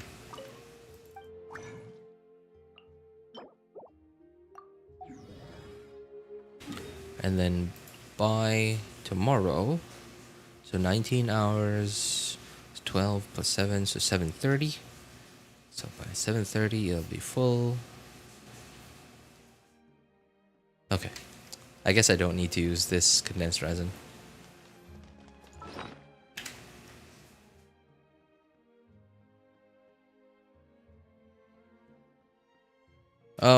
Konosuba for me, just, I don't know. It's just not my type of entertainment. So, in the last couple of years, the type of entertainment I noticed that I've gotten into is either it's either informational, right? It doesn't have to be information that I need for my work or daily life, but it would be nice, but it doesn't have to be that. But as long as it's informational, right? Like it could be something like random knowledge that is useless to me in everyday life, but is still like great to have overall. You know, like knowledge about like global warming, about astronomy in general. history would be cool, but history is not as interesting to me. But it's nice. Right? But if it's something informational, or if it's not informational, it has to have some kind of plot, like a plot that's actually well written. Right, that's the kind of entertainment that I've noticed that I've been interested in the last couple of years. Otherwise, it's just I consider it to be like low to no value entertainment. But it's just for me. That's just me. Just my thing.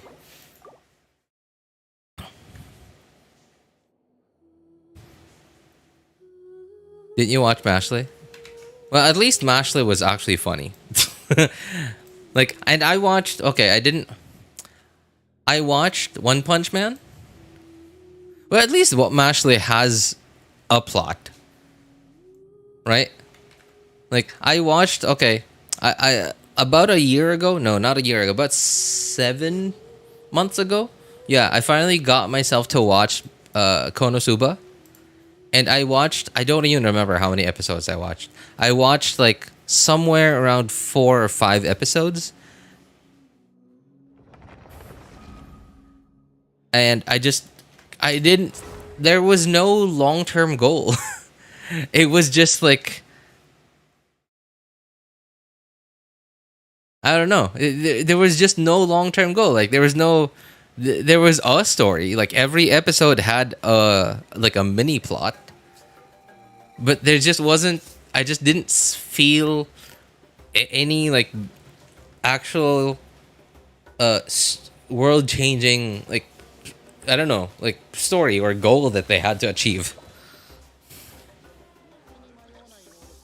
Did you watch Orb Movements of the Earth? No, I didn't have time yet.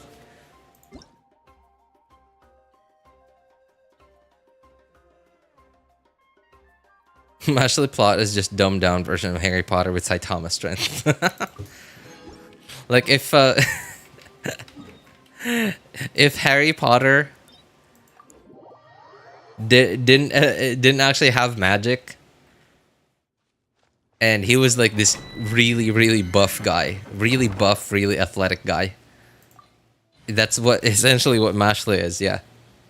But at least there's a plot, right? Like each episode has like its own like mini story, right? Where there's like there's a problem, and then they have to solve it by the end of the episode, and they actually solve it by the end of the episode. If not the end of this episode, at least the end of the next episode. Like it's either one episode or 1 or 2 episodes to like resolve a sort of mini plot, but in the background of these mini plots for every episode, there's the main plot, like the main long-term plot is still ongoing in the background. It didn't stop. Like it's still continuing to move forward, right? Like that's one of the great things that I found about Avatar: The Last Airbender is while they've established that they had this big like goal, right, where like, okay, they had to defeat the Fire Lord, and then like every episode they have like a mini plot that they have to resolve,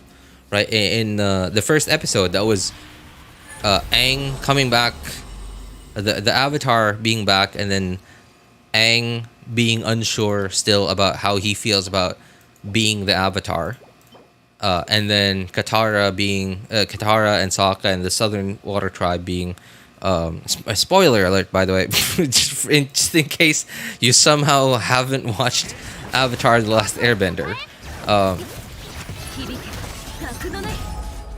right? And then like,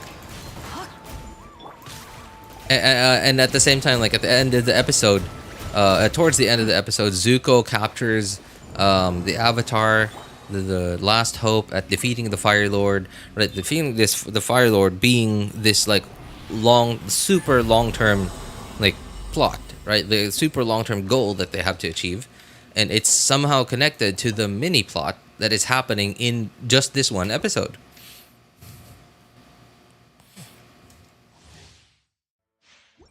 Four artifacts, yeah, like 4. That's one more artifact. One artifact that I can strongbox later on. because it's just 4 pieces of garbage is what I see.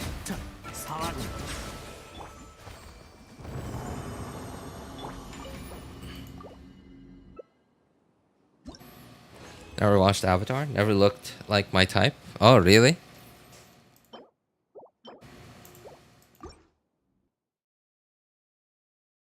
That's why you didn't see the plot. Reason why Konosuba's plot is overlooked is because it focuses more on the comedy. Yeah, and like I can see that there is a plot. Like they talk about it, but like they hardly ever talk about it, and they hardly ever do anything to advance the plot.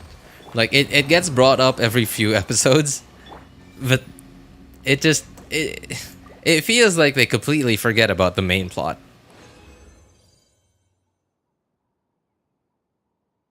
Orb was the best anime I watched this year. Orb seems like I saw a couple of trailers of it, and it seems like a very intellectual kind of anime, which I think is why you enjoyed it so much. Honestly, I think I might actually enjoy it, and I'm just, what's the word? I'm dilly-dallying. I don't know why I'm I'm dilly-dallying. And like, what's the word I'm looking for? There's an expression for this. Oh man, the expression just won't come to mind for some reason.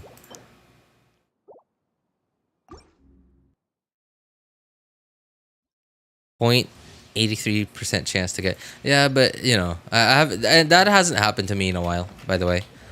Me getting 4 artifacts. Also, did I claim my daily rewards on the first account? I don't think I did.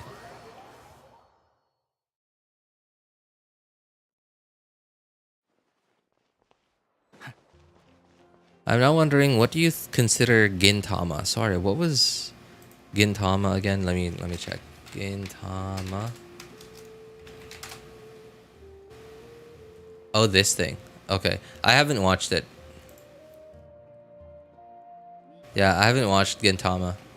So I'm looking at it. I'm looking at pictures of it on Google Images now.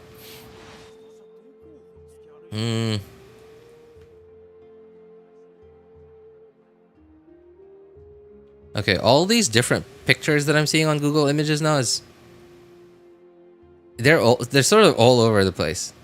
It looks like a serious kind of anime, but at the same time, like some of these pictures look like they are from the show, and it looks comedic in some of these pictures, but it also looks super serious in some of these pictures. And some of these pictures, like, they give off... Oh man, okay, these pictures are all over the place. I have no idea what the vibe of Gintama is. I haven't watched it, actually.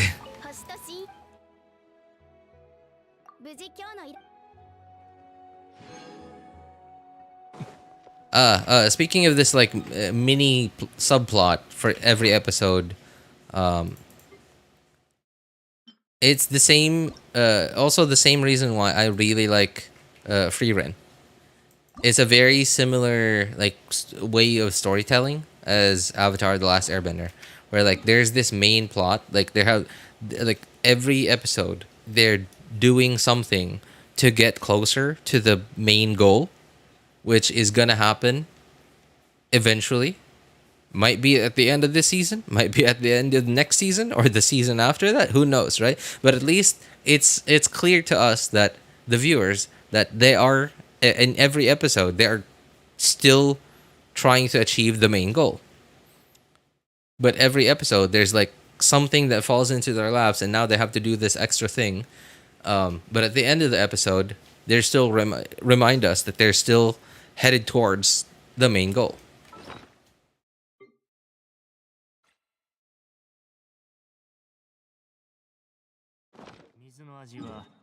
Oh, I think I forgot to get my teapot stuff on this account.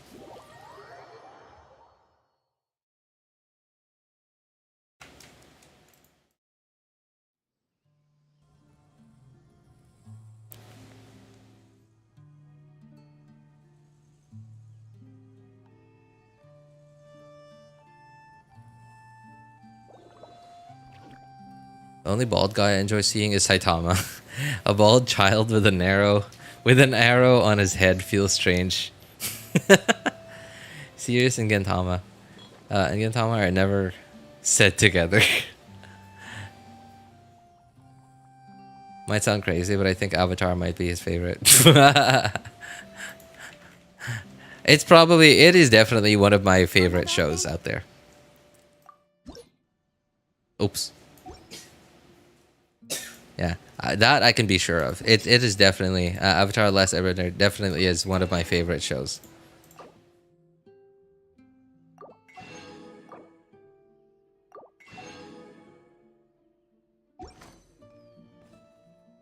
Who would have thought? Yeah, man, I'm surprised you were able to guess that. You know. Let me know what you think of Gintama if you ever watched it. There's always something they're doing in every episode. Sure. I mean, you know me, man. I don't really have anyone to share my insights with about anime stuff. So, like, it's really only you guys. So, like, whenever I watch a new anime, like, remember a while back, I watched The Eminence in Shadow, and literally nobody I know I can talk to about watching an anime like that. It's literally just you guys.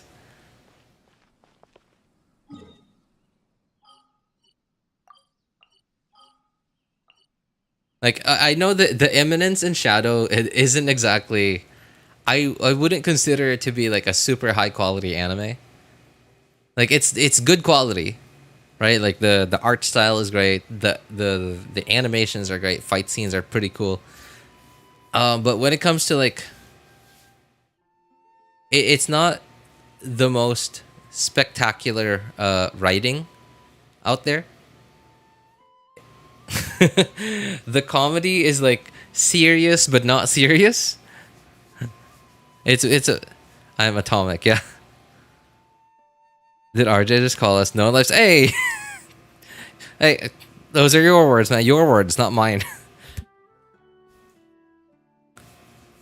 I read the novel Eminence is average. Yeah. It's not like great like writing, right? But I think it's also because of what kind of story it is. Like, you can't exactly write The Eminence in Shadow the way you would write Frieren, you know. There's like there is some underlying comedy in The Eminence in Shadow, and like the comedy is just like his weird obsession towards like being treated like a secondary character. Like, it's so weird, I think. and now that's not the only source of comedy. There's also a bunch of other sources of comedy in it, but at the same time, like, all the while, all these things that are happening on the surface, there's also still like the main plot is still, at least to me, it still feels like it's moving forward. At least like the way I understand it is now granted I didn't pay 100% attention to the whole thing, because like I really only watched it I watched all 2 seasons at X2 speed in picture while playing StarCraft Brood War against bots. Okay, that's how I watched it. Well, quote unquote, with quotation marks on with asterisks on watch. Okay. But at the very least, I did... Oh, wait, hang on. Have I done this thing on this account? Oh, no, I have not. Okay, I guess I'm gonna do that today, too.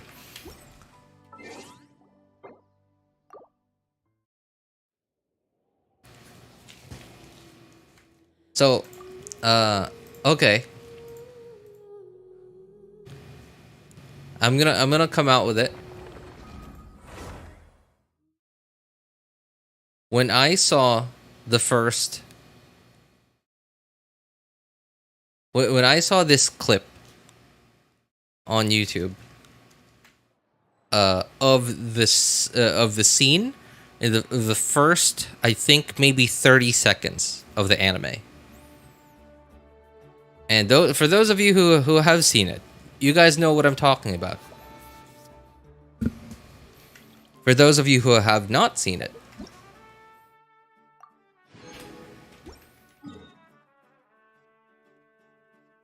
how do I put this? I don't know how to put this kindly, but it's essentially it is a really cool and badass display of what we in the Genshin community refer to as waifus. But like also like, so in Genshin we have like these different categories, right?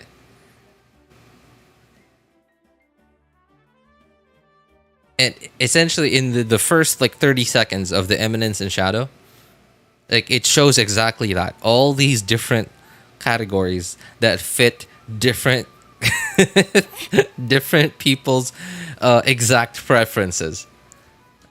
And I thought, oh boy, this is gonna show. I'm gonna enjoy.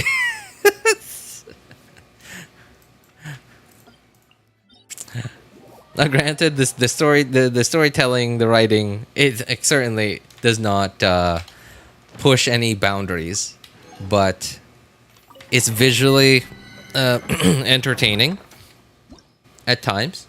At the very least, like the story is passable. There you go. Right, the story is passable.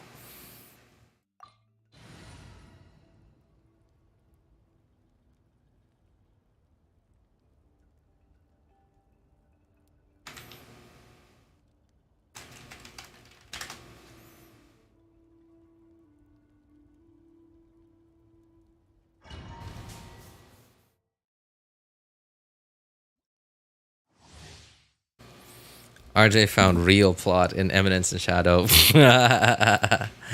Well, apparently, yeah, there are multiple plots in the Eminence and Shadow. How about you, Mr. J? Have you seen that anime?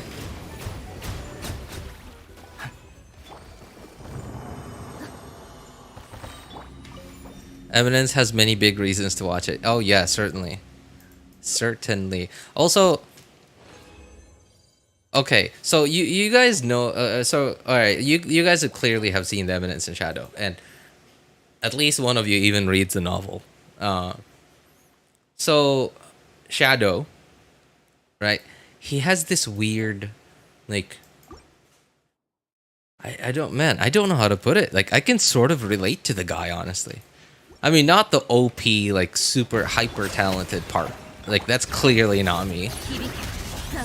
But like the obsessive part, like where he's just obsessed about like everything being average. Well, him being average, being like a side character. It's not exactly the same for me.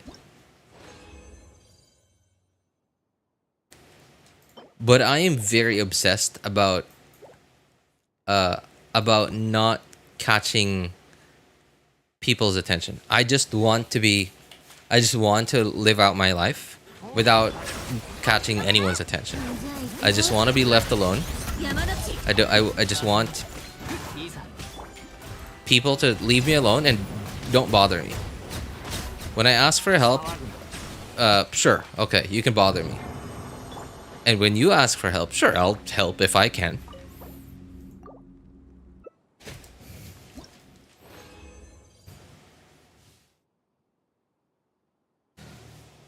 There's harem stuff. Yeah, hard pass. No, like their harem stuff is like the guy is not interested at all, and he's also not like, okay, like in a lot of harem anime nowadays, it's like the MC is just like this clueless, like it's either like this guy that's just clueless to the stuff that's going on around him while there's like a giant rivalry going on in the background, or like this like overly like obviously fake, I don't know, like innocent guy that yeah, right, like it's either one of those two. Overly innocent guy that isn't interested in it at all and just wants to be friends with everyone, or like clueless guy who has no idea. as to what's going on, right? And like it's just man, it's pathetic. I hate that kind of like that kind of harem stuff. Like in the Eminence and Shadow, there is a harem thing going on, and there's like a big competition going on in the background. But like the MC is like he just doesn't care at all, and he is just obsessing over the little things that he is obsessed about, and like everything around him is just happens. I really like the fight scenes though. I really like the fight scenes. The fight scenes I think are really cool in the Eminence and Shadow.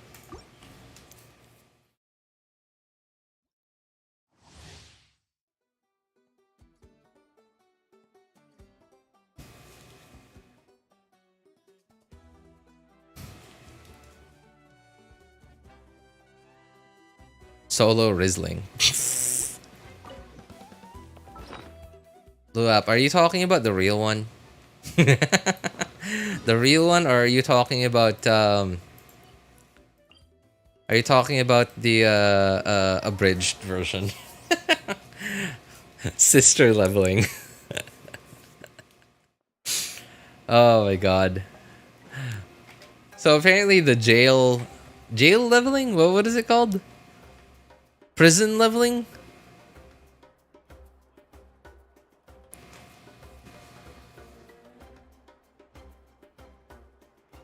RJ, you watched Akame ga Kill? Oh yeah, I watched it years ago, dude. Like I was, what year did Akame ga Kill come out? I didn't watch it like when it came out, but I watched it like a couple of years after it came out when I don't know, randomly found out about it.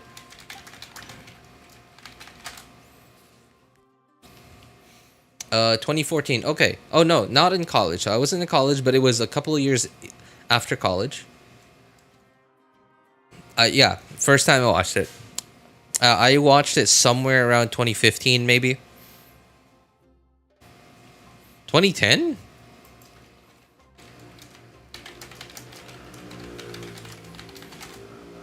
Oh, Wait, what the heck did Google give me earlier then?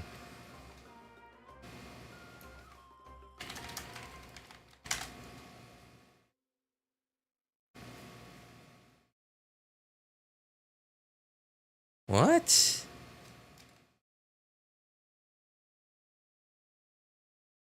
Oh, the manga. Oh, the manga came out in 2010. Okay. No, so I didn't know about Akame ga Kill before the anime. So, okay. So, apparently the anime came out in 2014. Yeah, so I'm pretty sure I watched it somewhere around 2015, 2016. More likely 2015. Or maybe the end of 2014. Because in 2015 I already moved back to I think it was more like towards the end of 2014, yeah, because like the end of 2014 I was still in my hometown. Yeah, and when I watched it for the first time, I immediately recommended it to my wife, then still girlfriend. And she loved it. Well, loved slash depressing, at least to her. But yeah, she liked it. Yeah, I think it was more towards the end of 2014 is when I watched it. Yeah, because 2015 I moved back to Cebu to get a job. Yeah. So I remember. I think it was more towards the end of 2014. I watched it way back then. I loved it. I thought it was cool. And man, I don't know if I I guess I like it. It catches you off guard because like the first like several episodes, you kind of think that the MC and like their like group, like they're all gonna survive throughout the whole battle, like throughout the whole series, and like it's gonna be like a happily ever after kind of thing. And then like they get you like somewhere in the middle of the the series, and then they get you somewhere in the middle of the series, and they're like, nope, nuh-uh, this is reality.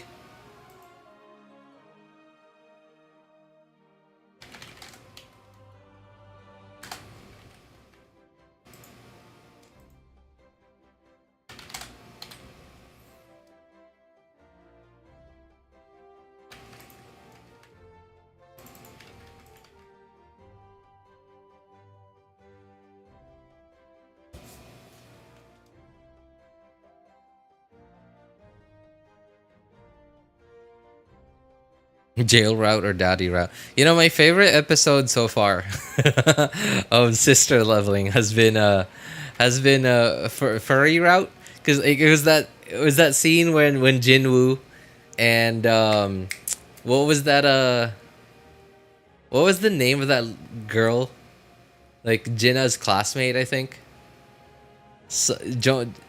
Man, Song Yi. Yeah, like when Jinwoo and Song Yi and like that A rank healer come out of the red gate, and it was the beast thing, the beast guy, S rank, waiting to greet them. I just love the ending was like just like at least for me, right? I love the ending. It's just peak comedy, because like the moment the option like the furry route comes out, like on his like little like UI thing.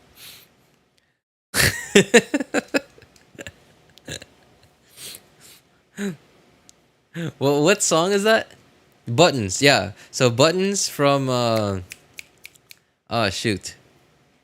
What's it called? The Buttons from the Pussycat Dolls start playing, and it sounds, it's just so perfect to me, because the music sounds,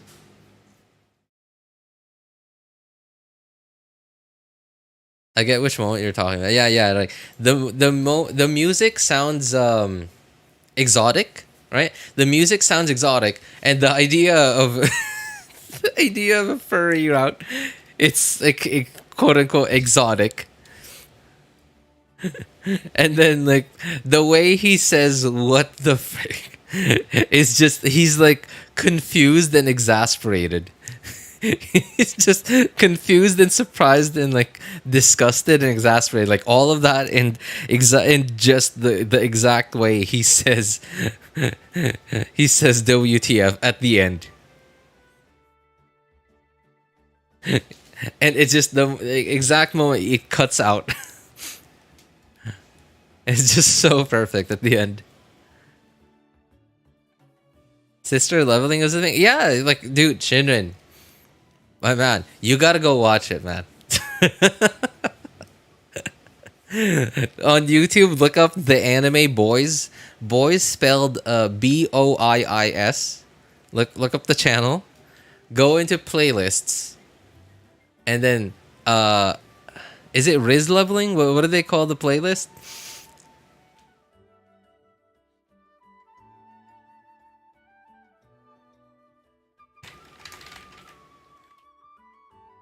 So the anime Boys spelled BOIIS. Playlists. What is it called? Oh, Solo Leveling Abridged is what the playlist is called. It's just I guarantee you, it'll make your day. I just looked it up. It's gonna make your day.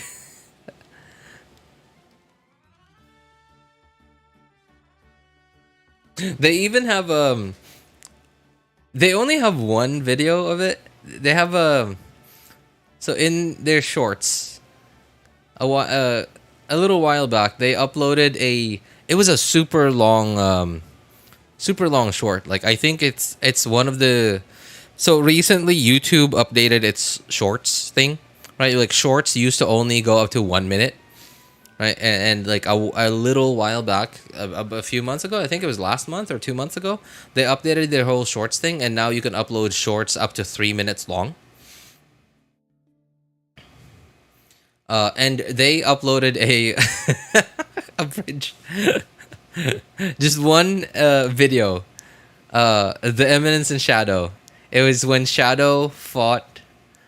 Oh man, it's so stupid, but it's hilarious. It's stupid, but it's funny.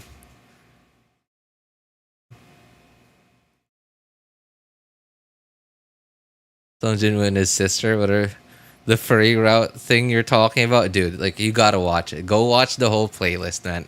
So there's like right. You know about the sister leveling thing.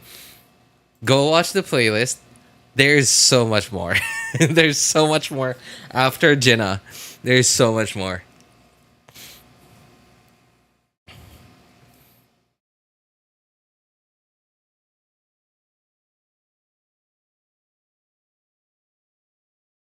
Attention span is getting low. The shorts are bigger.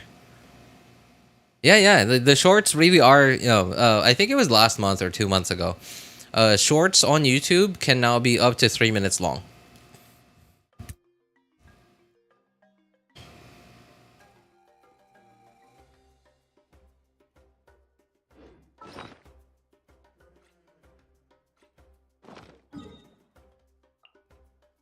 Hmm. 18 hours from now. 1 p.m. plus 6, 7. Okay. Pretty sure I won't need to.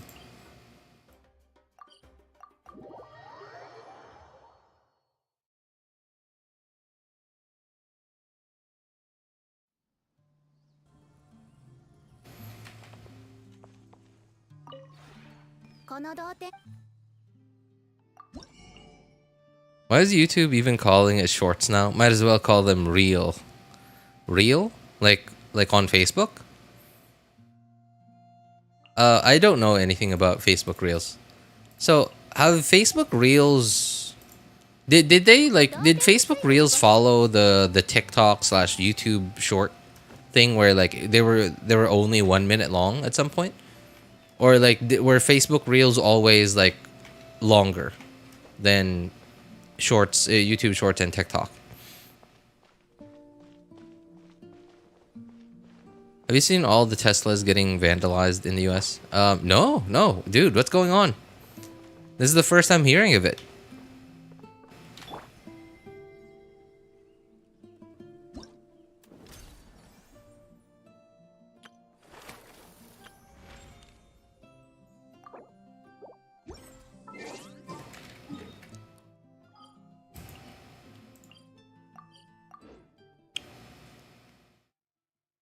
Backlash against Tesla is huge right now.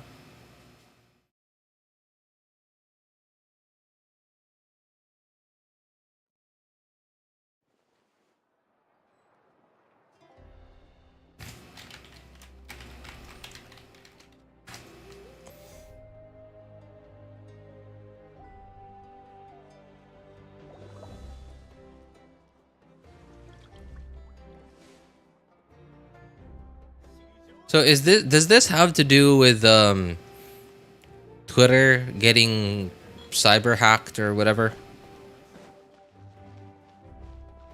Because I heard something about Elon announcing that like Twitter is under a cyber attack or something. Does it have to do with that?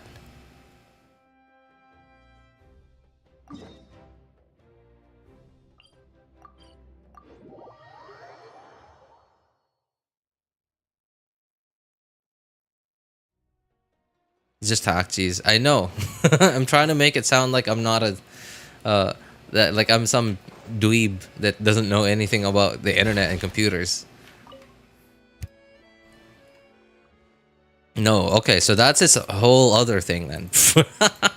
Dude, Elon just cannot catch a break. I mean, like, I think, okay, he cannot catch a break, but I think it's all self-inflicted. So, like, I don't even feel bad for the guy, because, like, I feel like it's all self-inflicted.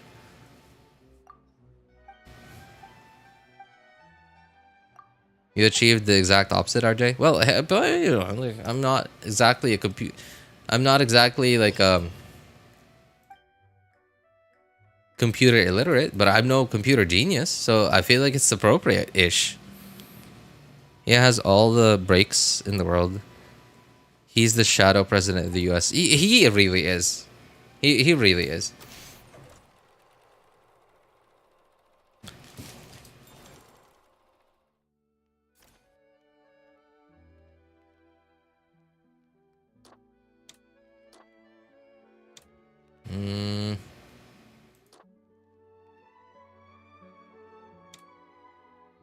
Where is... Oh, there.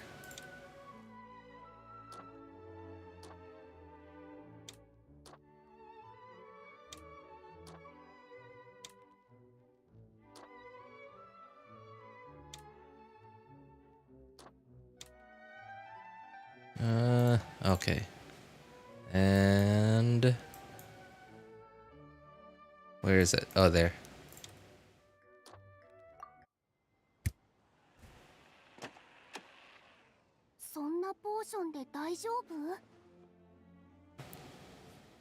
He just doesn't care about Tesla. He really hasn't cared about Tesla for a while now. Like, what's surprising to me is how many people haven't noticed that? How many people haven't accepted that he just stopped caring about Tesla? If you're struggling, just let me know. Sure, thanks.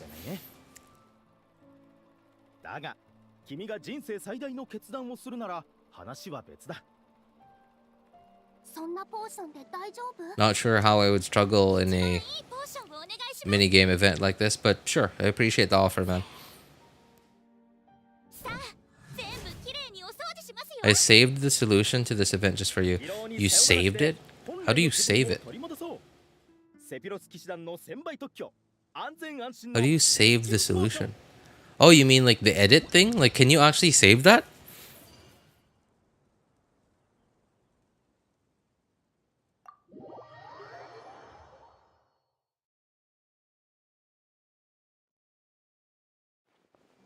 Not very surprising. I mean, people voted for Trump en masse, and now West Virginia is flooded and lacking federal help.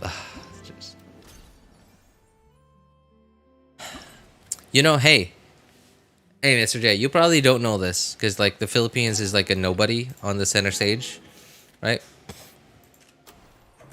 But we got our own poop to deal with over here. Yeah, we got our own poop to deal with over here, man. Things are crazy right now.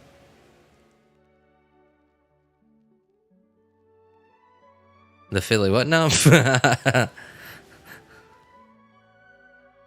You know, there's this thing in my cranium called a brain. That's where it's saved. Oh, okay, cool. Hey, you know what? I'm glad to know that you have that. Apparently that's not very common anymore in 2025. I mean, like, look at what me and Mr. J are talking about. That's not like having the thing called the brain in between your ears. Apparently, it's not very common anymore in 2025.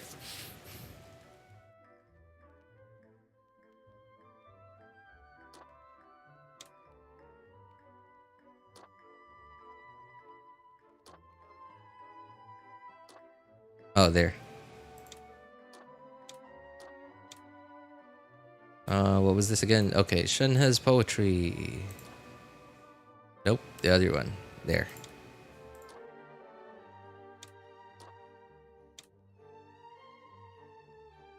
Xiangling. Nope. Where's the other one? There.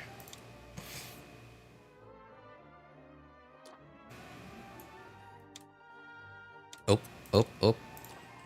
Didn't click. Oh, no, I'm an idiot. Okay. It's there.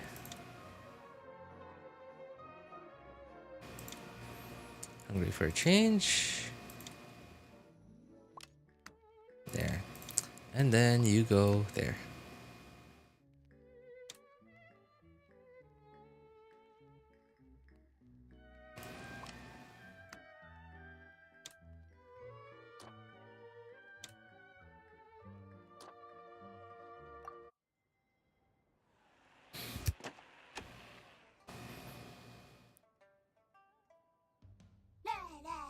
How many times do I have to say this? Having a brain was never common. Yeah, but then like in 2025, it's become even more uncommon to have one, right? Because like in the 70s, in the 80s, there were already people like the people we have today. The people just I don't know, like that that vote for people who screw them over. No, vote for people who have screwed them over already, and like somehow still believe that they're the best person out there. But in 2025, at least then, it was only the grown-ups that, right, like where it wasn't very common for grown-ups to have one. But nowadays, we got even the kids are in on it now. Right? Even the kids are in on it now. Man, kids cannot sit still in school anymore. Teachers are like struggling to keep kids' attentions. Cuz like, man, kids are like have zero empathy. In 2025, they just don't care. They cannot sit still for like 10 seconds for a teacher to teach them something.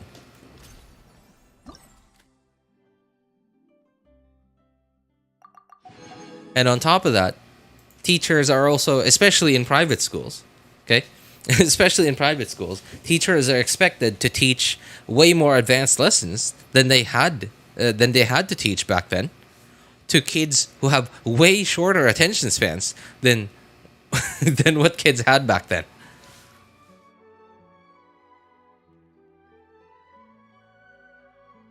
Certainly couldn't be the fault of the school system, huh? Yeah, it's the school system and everything around it. The like parenting, definitely a big part of it. Entertainment, like the kind of available entertainment that we have now.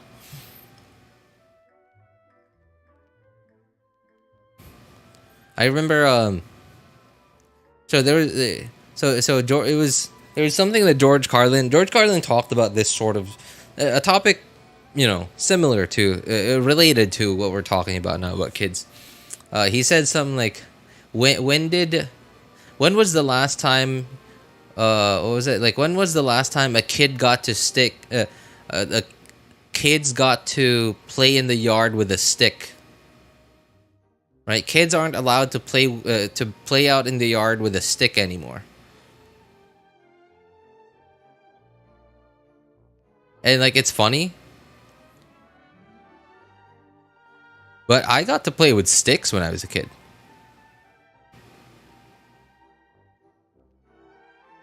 I got to like walk around the neighborhood and pick up like a random stick on the side of the road.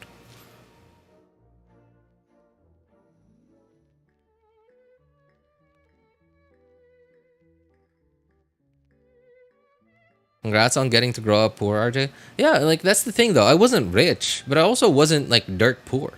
I had toys. Like I had RC cars when I was growing up.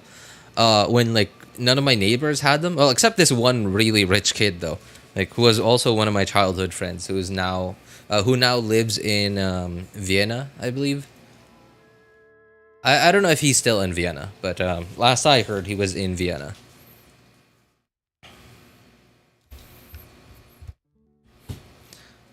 But no, like I didn't. I played with my RC toys. I played with my my Hot Wheels.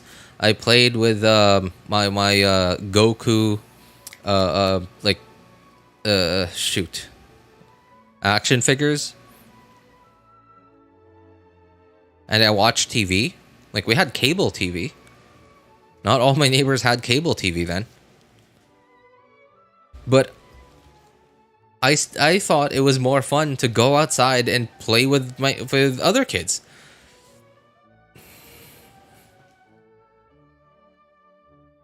Right? What do you mean stick? Those things can manifest into anything if you're good enough with imagination. Yeah, exactly, right? Dude, I played with a stick, right? It was a sword. It was something I could use to write stuff on the ground. It was something I could use to poke stuff with. right? Like there was like the sewage. No, not sewage. Like just drainage canals, in the city, like in my city. They're not closed. They're just open to the air, and nowadays they're so dirty that nothing can live in them anymore. But when I was a kid, they were actually clean. Like they were really clean. There were actually fish living in them. So I had a stick, and I could poke those fish around. Not obviously not giant fish, right? Like I could poke around in the water and like just mess with the fish when I was a kid. Like it was the most fun it was some of the most fun I ever had. And kids nowadays will never get to experience that. All they'll get to experience is the rage-inducing toxic communities, toxic online communities of like PUBG and Fortnite, or maybe even Roblox. If they're, yeah, maybe even Roblox. And all they'll get to do is think of the most childish way to trash talk whoever they're playing with.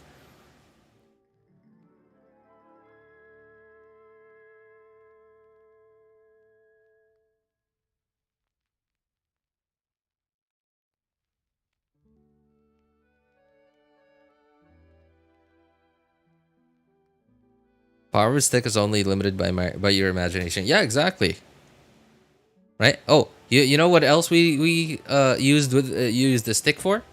We used it to dig a hole in the ground so that we could play with marbles.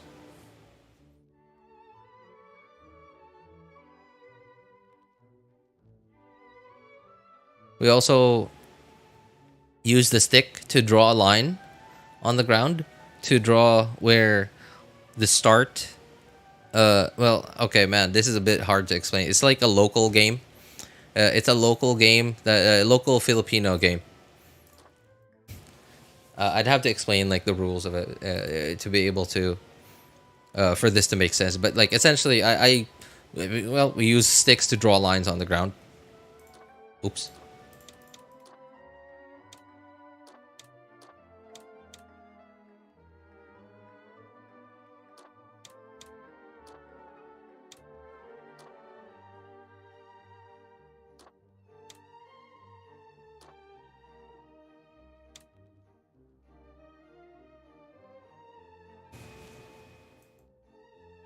Oh, right. I forgot about this one.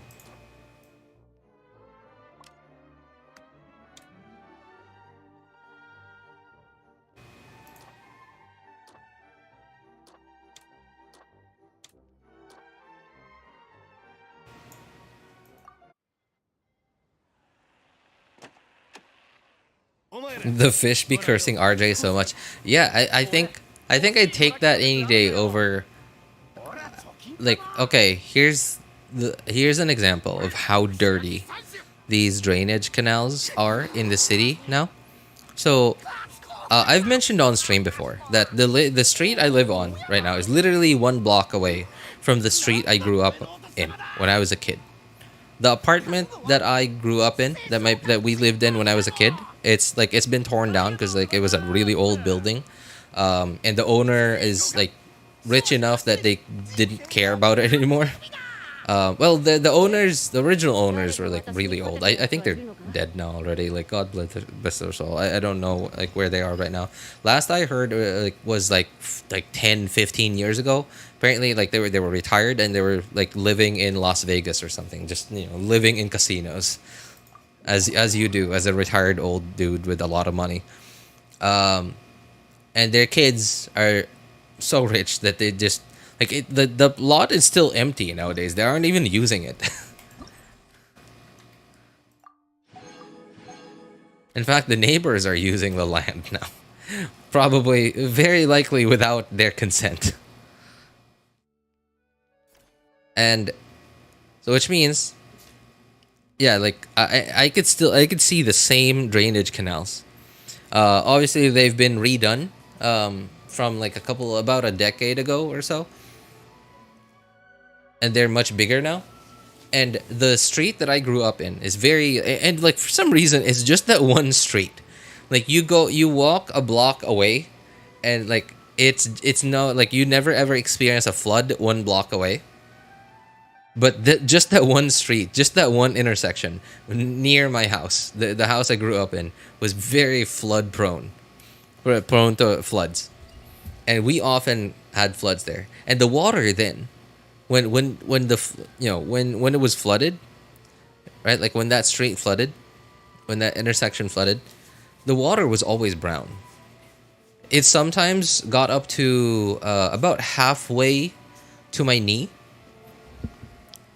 but it was always brown. Nowadays, when that water comes up, that water is black. It's disgusting. It's like scarily disgusting. Like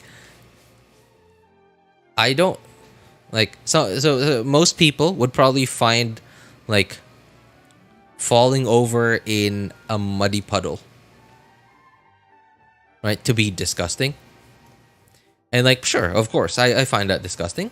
But like I will wade around in a muddy puddle, then walk through this black, like, disgusting water that comes out from these drainage canals in my city now.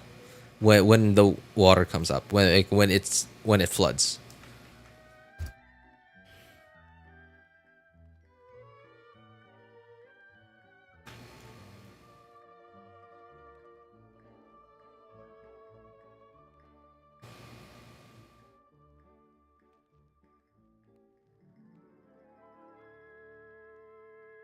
What is good? What else are females supposed to wrestle and oh my god.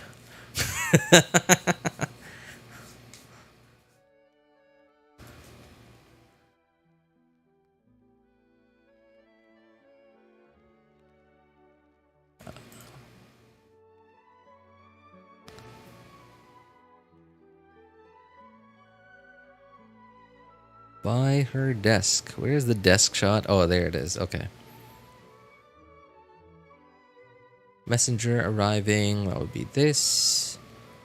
And the other one would be... Okay, that one.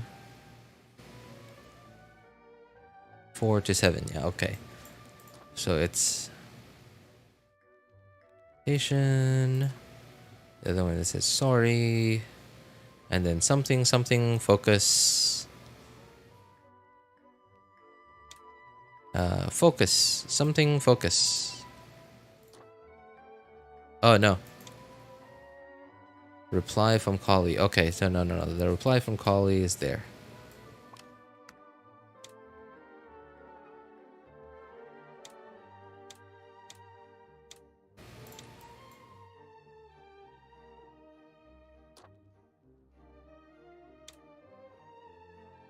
Yeah, I've only done this once so far. I've only done this on my Asia account. I didn't get to do it on my friend's account earlier today.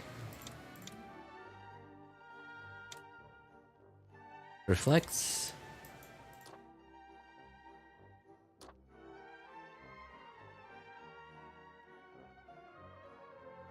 Oh. I think this goes here.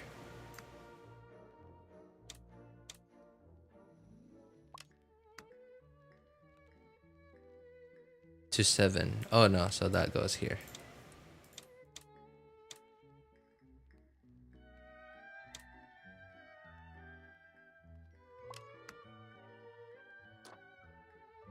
Oh no, that's not it.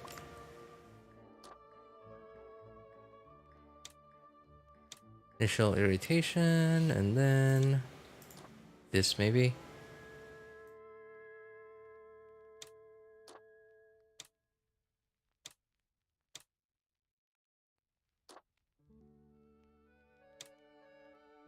Oh no. This goes here, that goes there.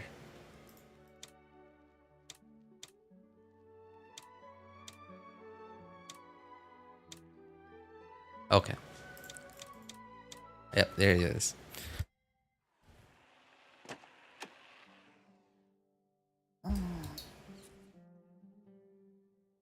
Varesa 先生、学生さんからお手紙です。ほう、授業の申し込みか？ちょっと見せてみるがよい。RJ, come on, make my efforts worth something. I was so excited now I see this. やはり妙論派の道を選ぶことにしました。古代ギミックの文献解読についても興味はあるのですが、現在取り組んでいる知論派の研究がまだ。Did y'all like anime much? So much. Y'all played Catherine? ごめんなさい、ファルザン先輩。 A game? 私まだ師匠と勉強して。 Called Catherine?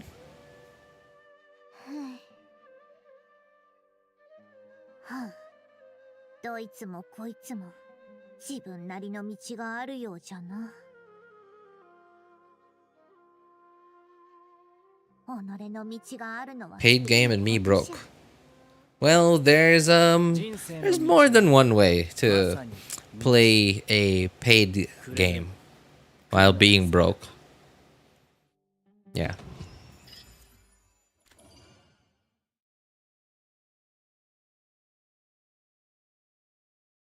Also, like, so something that I've noticed about single player, well, mostly single player plot-driven games is I've found myself not needing to play them. Like, okay, here's an example.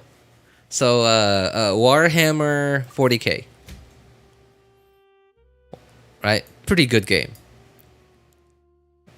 But I wouldn't know. I didn't play the game. But really cool story.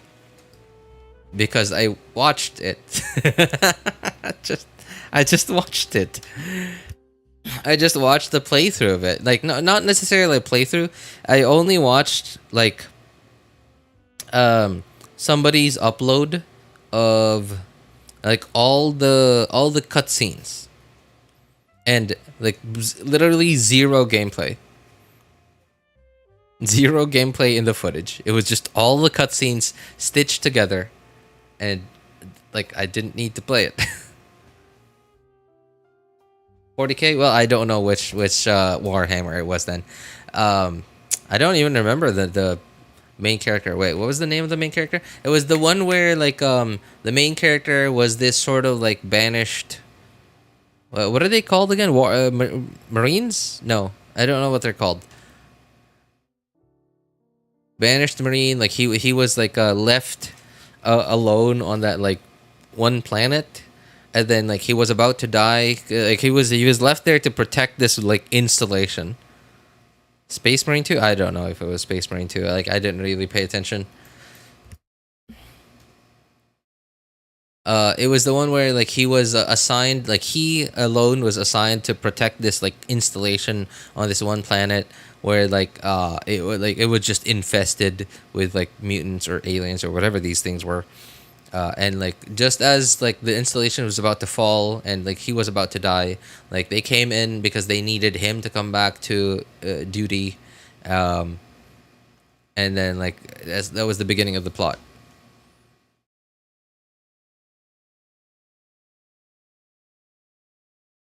I don't think it's a new game. Honestly, I don't even remember anymore. I don't really remember. All I know is that the plot was entertaining. It was entertaining, and I didn't need to remember anything else. It was really cool though. Like I loved like all the cutscenes. Like it was very well animated, really well rendered. Really well, like all the character models looked great. Dialogue was on point.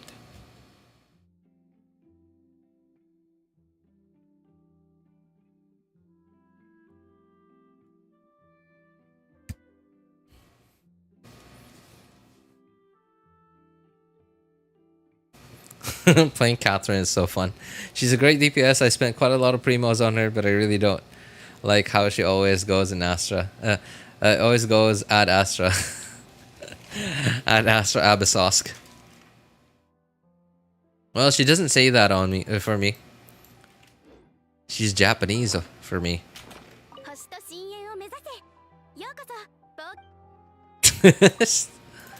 Yeah. She seems different on mine. I wonder why.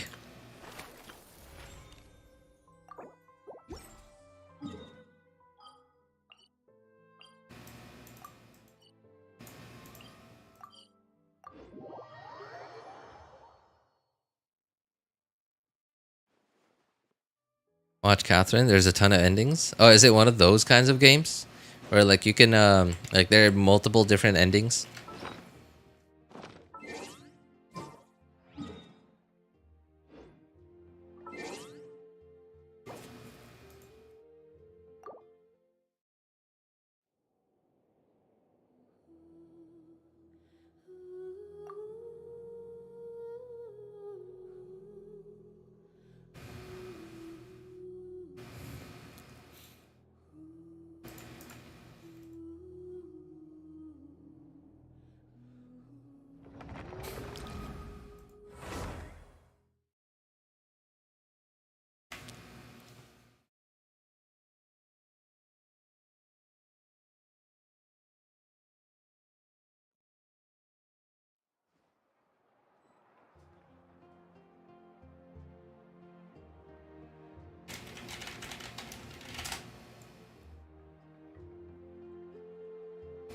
Holy jeez, I just looked it up.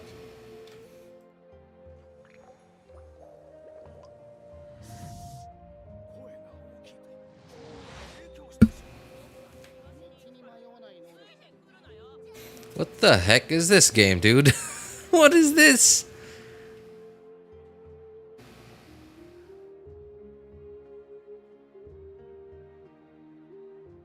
Uh...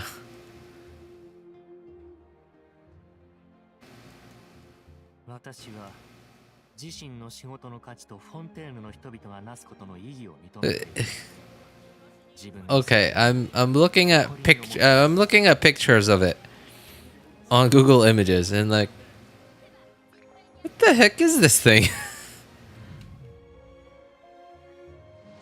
So at first I'm like looking through all the first pictures like up here, and I'm like just scrolling down like.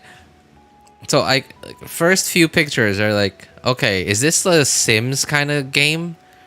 And then at some point there's like what doesn't seem like, what seems like a completely different game, but I can also see that it's still part of the same game. What in the world is this game? And there's also a picture that looks like in-game footage,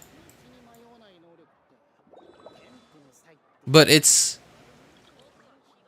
boxes. So that's what's got me so confused. It looks like a completely different game. It's like you know, like with ZZZ, and like there's all the combat in ZZZ, and then all of a sudden you have to deal with the TV screen menu. The whole TV screen gameplay. It's like that. It's a puzzle game? I probably did.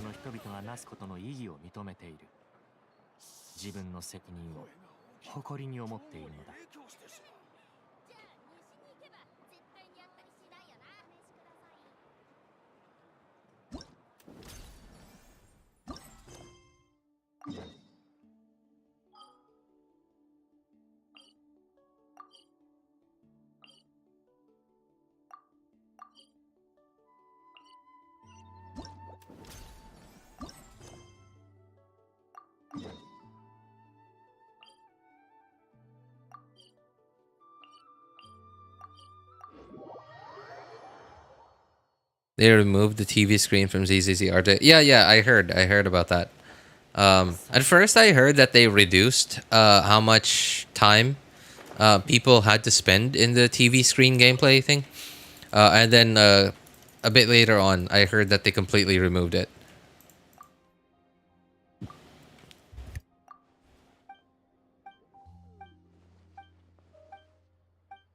It looks like a fever dream from the picture. It kind of does, actually. Also, I don't think you have to actually... okay, I'm not endorsing this Okay, I'm like, just to be clear, I am not endorsing what I'm about to say, but a there are a myriad of ways to play a paid game, despite being broke. Just watch the trailer. Yeah, like I could watch a game trailer on YouTube without without the whole VOD being demonetized. Sure.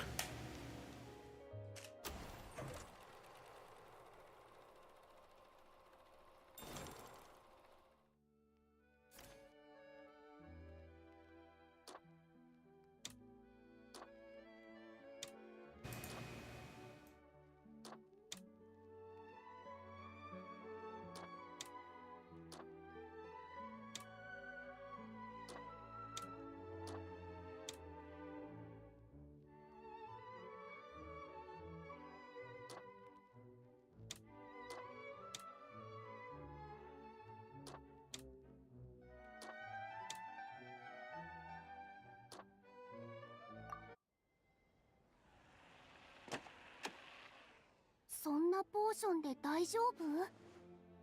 Not on screen. Yeah, so where am I supposed to watch it then? Because like all the audio, OBS audio takes like I still have I have OBS set up to stream like all the desktop audio. Like all the audio on my computer goes into OBS and obviously onto YouTube. 君の身にも起こりうるかもしれないね。だが、君が人生最大の決断をするなら話は別だ。I know, RJ. It's just that if the game is good, you might as well save for a month, but buy and play. That's true. You know, yeah, sure. I can get behind that, right? And it, like, you know, honestly, I think it is the respectable way to do things. Honestly, like I honestly think it's the respectable way to do things.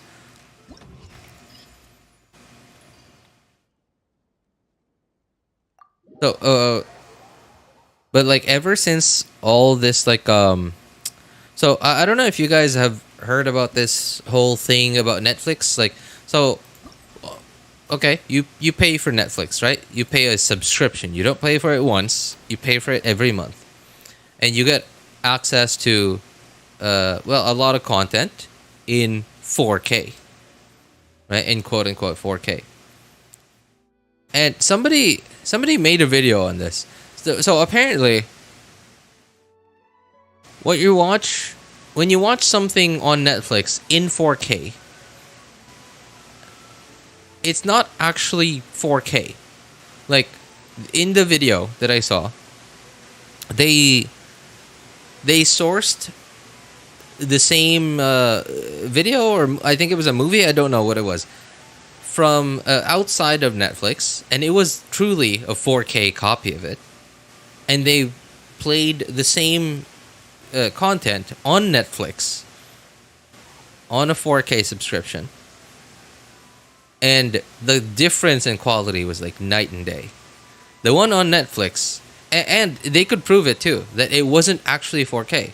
Like in the, I don't know what it's called, like in the background, whatever, right, information, it said 720p.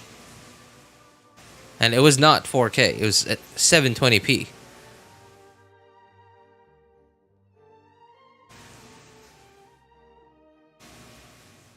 Stadia shenanigans. Oh, I heard about that too, yeah. So, okay, right? Where, like, okay, this is just one example where you pirating the content actually got you better value from literally paying for it. Right? Okay, I know it's just one example. Another example, now this one I don't remember as clearly as I do the Netflix example, but so it was, from what I remember, it was a game on Steam. Yeah. It was a game on Steam that... So apparently, like their official like files, like the one that the files, the game files, the ones that would get updated through Steam. Somehow they messed something up. Right? They did a boo-boo. They made a boo-boo. And so everybody who just pirated this game and didn't pay for it and buy it on Steam did not have to go through this problem. The problem that the developers made by, messing up.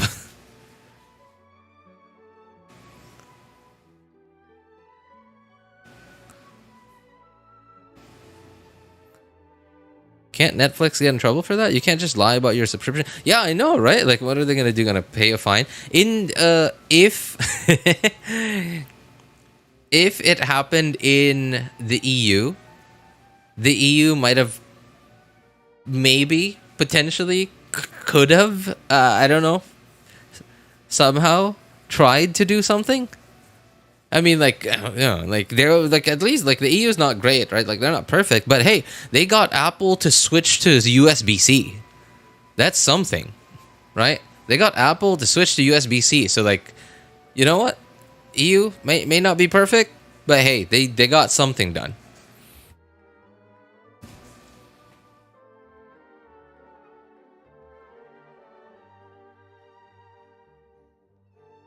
The antivirus thing. Oh, yeah, exactly. That one.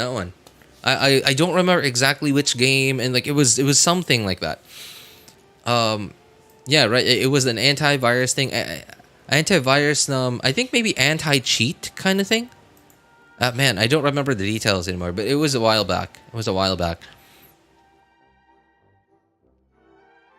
Okay. Oh, another example.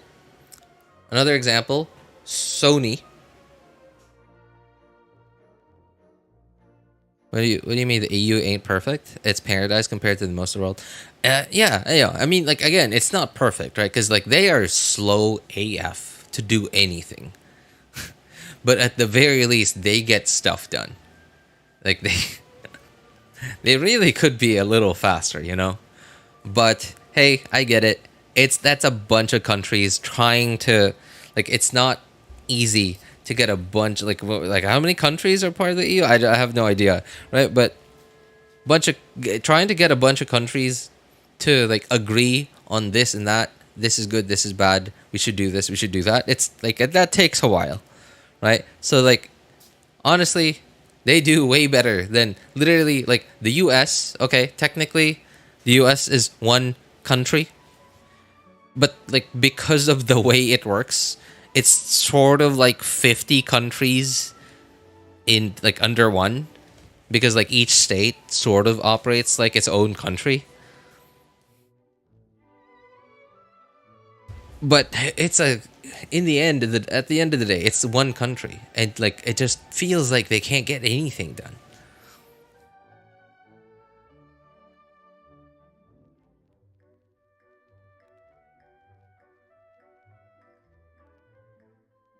Another example, Sony/PlayStation.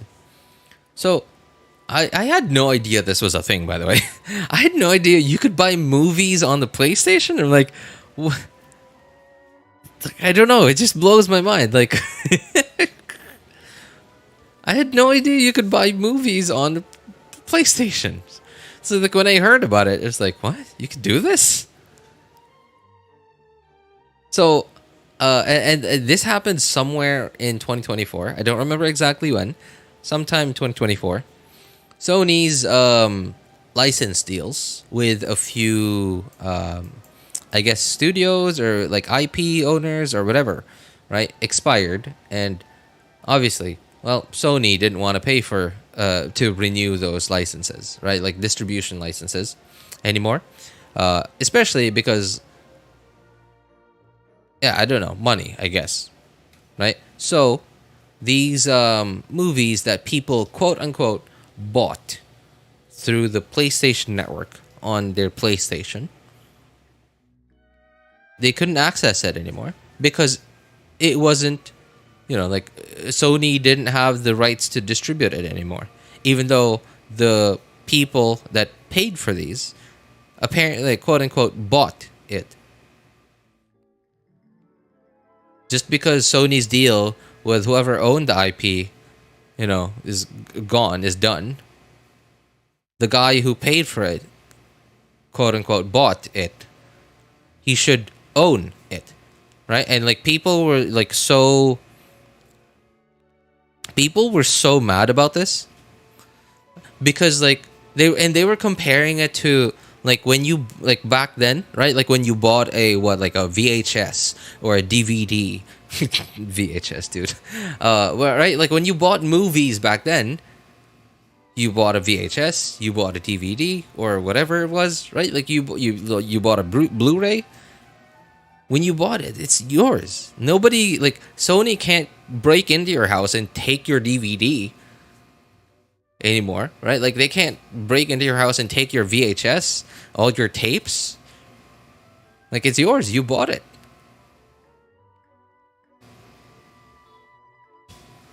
For the same reason YouTube does. Yeah. It's like, it's just, I don't know. I don't even know, like, if they actually make money off of it. They probably do, like, a couple of dollars. But I imagine, like, it's mostly just to, like, additional reasons to get people onto your platform.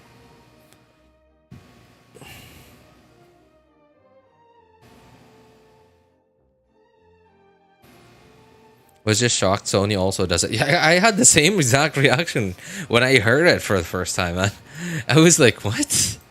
I remember seeing this clip of it was Ben Affleck. Yeah, Ben Affleck sharing this story when he was just recently cast as Batman, and he apparently he met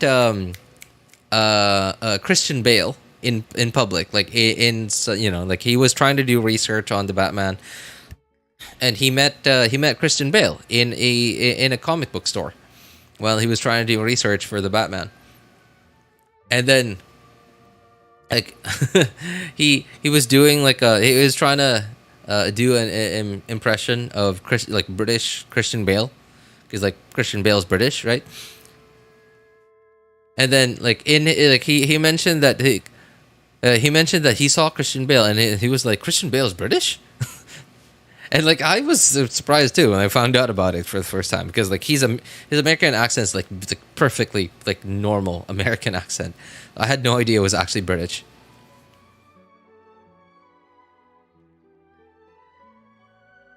Don't have to tell us about the Filipino game he was gonna explain. No, I kind of didn't want to explain it. It was like it's just an example of games that a very indirect example of a game that I was able to use a stick with. I mean, like the stick was just to draw a line, just to be able to play the game. It had nothing to do with the game itself. What about the poop thing? Okay, yeah. Oh man, dude. So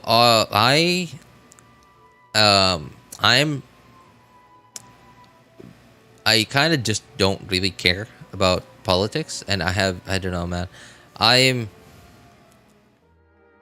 So here in the Philippines, we have a sort of local version of what is internationally referred to as a Karen, right? Although Karen is mostly Karens, and in the Philippines we call them Marites. They're sort of different, but they have similarities. So Karens are mostly these like overly entitled people that don't like that they think they own the world, right? That they think they own everything. They're racist or whatever, right? Here in the Philippines, these Marites, they're similar to that, but not so much. But what they are mostly is they engage in a lot of gossip, and they talk about everything. Well, yeah, gossip, essentially. And they listen in to everything and everyone around them. And they, well, yeah, like I said, gossip. Essentially talk about stuff they hear But like the thing about gossip is like when you hear it from I forgot this was like a phenomenon, like, and there's like a little mini game that teachers like to play with it to display this phenomenon where like you hear something from someone, you say it to the next person, it somehow changes, and then like when that person tells someone, it somehow changes, and at some point, like by the end of it, like what the first person said is like what the last person says to the next person is like so different from what it originally was. The telephone, yeah, exactly, right, exactly. Marites, and Marites is Maritess. Marites is like a it's a local, like a Filipino female name. Same like same as Karen, exactly.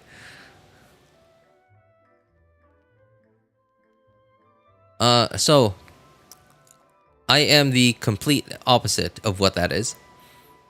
So I cannot claim to know all the details of this, but from what I understand, so is the ICC, right, the International Criminal Court, they've been after Rodrigo Duterte's butt for like however many years now, even from when he was still president. Right, for all the well, let's just say his quote unquote war on drugs during his presidential term wasn't just a slogan. No, it wasn't just a slogan. Now, would I call it a war?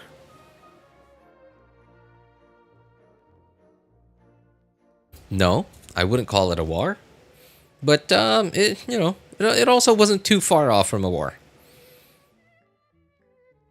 And there's so many controversial things about it. Right? And a lot of foreigners are so misinformed about it because about the situation, and are so misinformed about Duterte and what he's done for the country, because man, this is gonna be a long talk. So you'll know what, okay, so some of you may know what he did, right? Like, so when he was president in the US, the US president at the time was Biden, and now I don't know what kind of games Duterte was playing at the time, but he publicly announced that he wanted to get closer to China, right? And he distanced himself from the US. Oh wait, no, what was it? Biden? Well, it was partly, I think it was Trump, and then like Biden came in. Yeah. I think Duterte's term was sort of between Trump's like previous term and a bit of Biden's term. So he publicly announced that he wanted to distance himself from the US and wanted to get closer to China. Now, honestly, I think that was more like a lot of like political rhetoric, right? Like political like gameplay. So one was at the time that he announced this, he was in the middle of talks. It was in the middle of talks with China, trying to get investment from China into the Philippines. And when I say investment, I mean like he was trying to, how do like more like political dealings and trying to get more a country to send more business people, more entrepreneurs to invest in businesses in your country, right? And that's always a good thing, right? Like getting, how do I explain this? What are they called? Like, for example, like if China went to America and like went to America to go talk to Trump, right? Like if their president went to go talk to Trump, had like, hey, Trump, like, like we got a lot of people in China, right? Like who might want to buy iPhones. Could you tell Apple to like come to China, sell iPhones, right? Like, it's that, stuff like that's always a good thing, right? Like what's the word? Globalization, right? Globalization. like international trading between two or more countries. That's always a good thing, right? Everyone always wins with it. And I feel like Duterte saying that stuff about getting closer to China. Again, obviously I don't work for the guy, but I feel like it was more like a political move. It was more like the practical move. He does stuff like that. But in the end, he didn't really like. And the thing that China was doing at the time, right, was they were quote unquote investing in certain countries abroad. And when I say investing, like they would say, hey, okay. Oh wait, which country was this again? What was this? There was an Asian country that basically collapsed last year. You guys know what it is? Man, I can't remember. Was it Sri Lanka?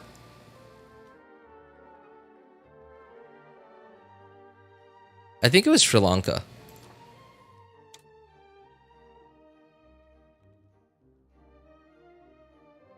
What could be gained from China that the US can't do? Well, a lot. The fact that they're literally on our doorstep. That's one, right? Just not angering your giant neighbor, right? Just because you have a giant friend who lives like 5,000 miles away, right? That's one benefit. Want me to name a few others?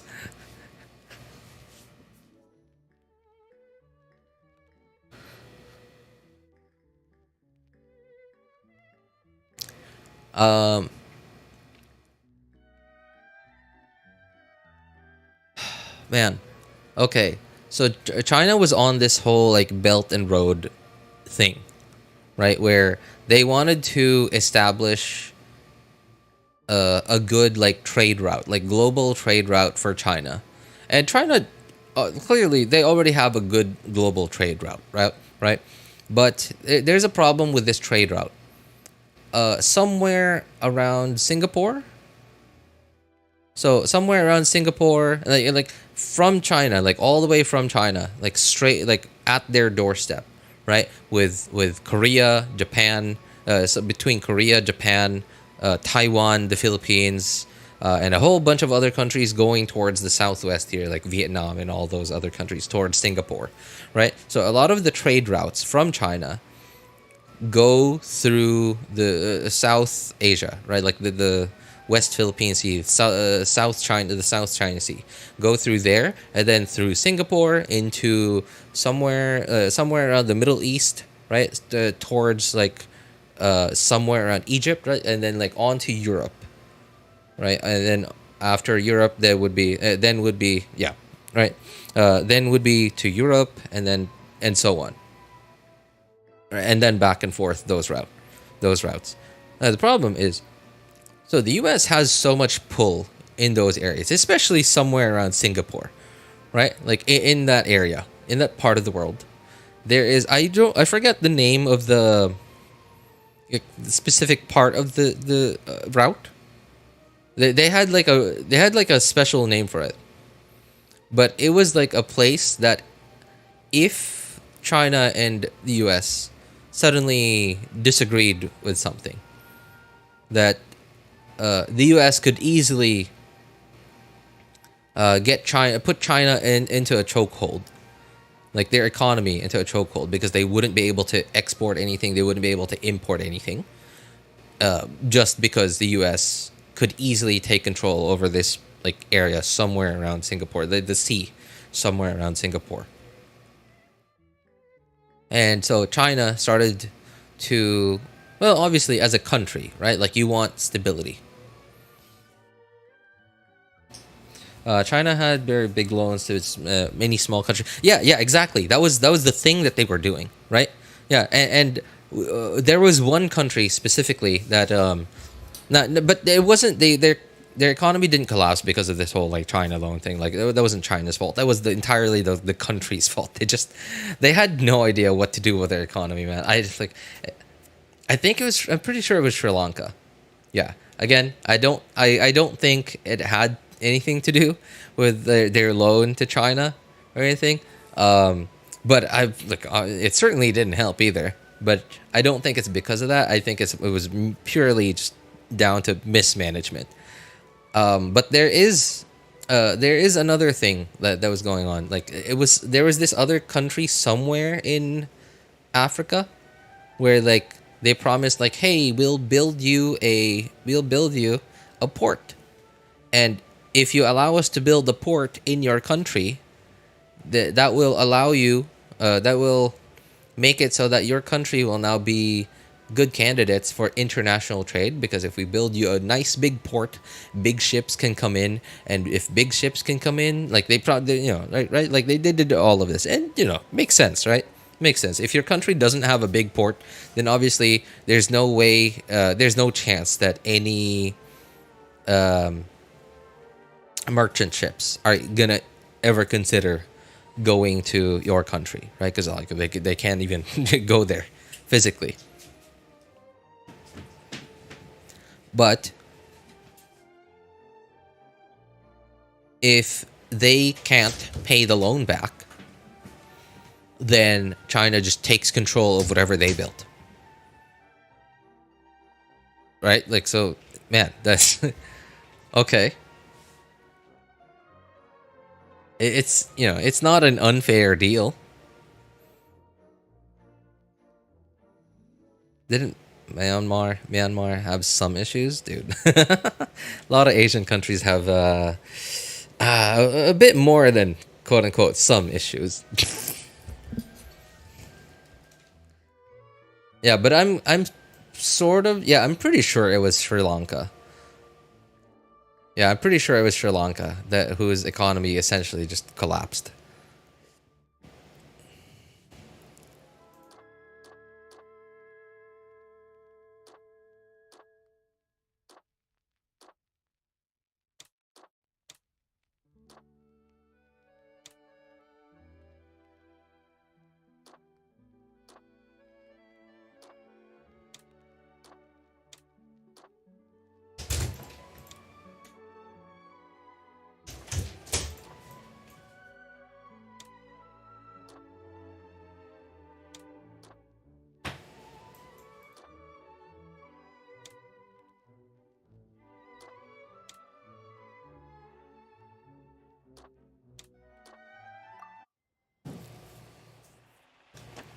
And so I think that was what was going on at the time, was like China was offering these quote unquote investments, and I think Duterte just wanted to be in good terms with China.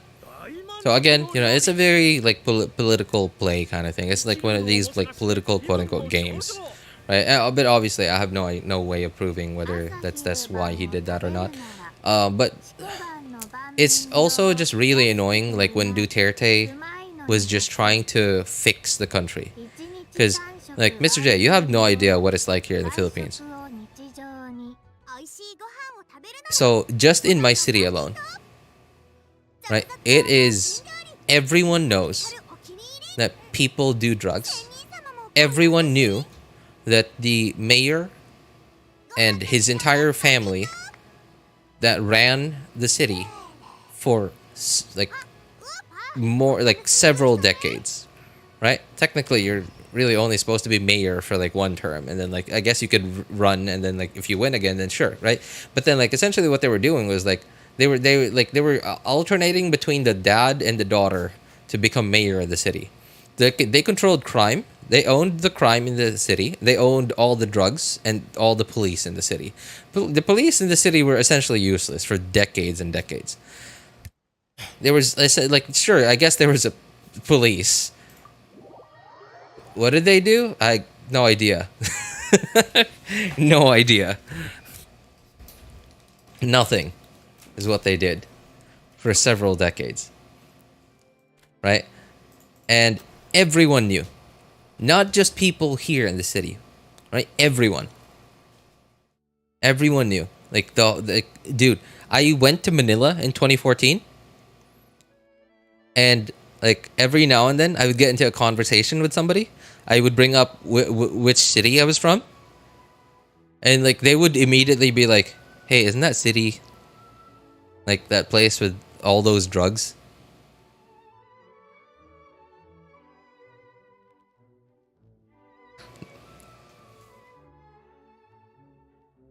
Right? Everyone knew. Everyone knew that the people in charge of the city were in charge of crime and in charge of drugs, and not even like local crime, dude. Like their criminal gangs didn't even do crime here. They did crime all over the country. But no one knew about it. No, sorry, no one did anything about it because they had full control over it. That ended. That ended thanks to Duterte, and now the city's way better than it used to be.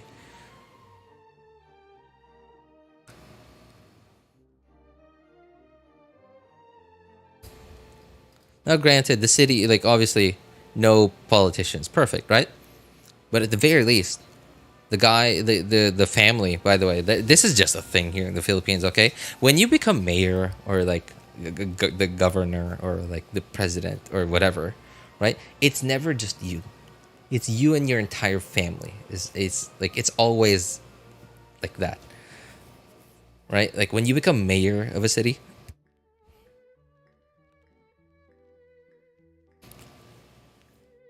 when like if I were to become mayor,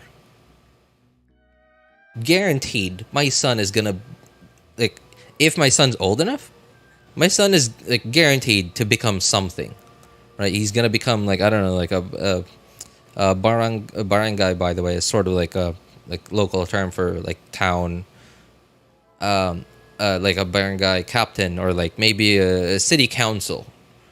He's guaranteed, like essentially guaranteed a position in government just because I become mayor. That's just a fact here in the Philippines. It just happens, right? So whenever somebody like becomes mayor, it's not just him. It's him. His dad probably becomes governor as well, right? And that's exactly what's happening right now. So the guy who replaced the previous administration, okay, he did his first term. He slowly replaced a bunch of like underlings with his own people. And next elections, he ran for governor. His son ran for mayor. His other son ran for what was it? Like another like really high position. All right, and now they're all in office. All three of them are in office. That's just how things are here in the Philippines. But at the very least, though, they don't control the city with crime and drugs. They control the city through business. And here's the thing. Now, I've mentioned this on stream before. This city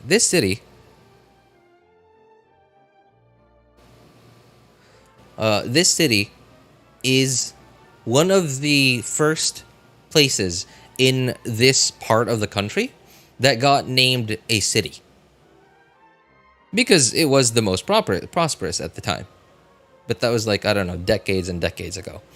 It was the most prosperous at the time, mostly because we actually have like a decent port. Like it's not an international port, but compared to all the towns nearby, we're the only place that actually have a port.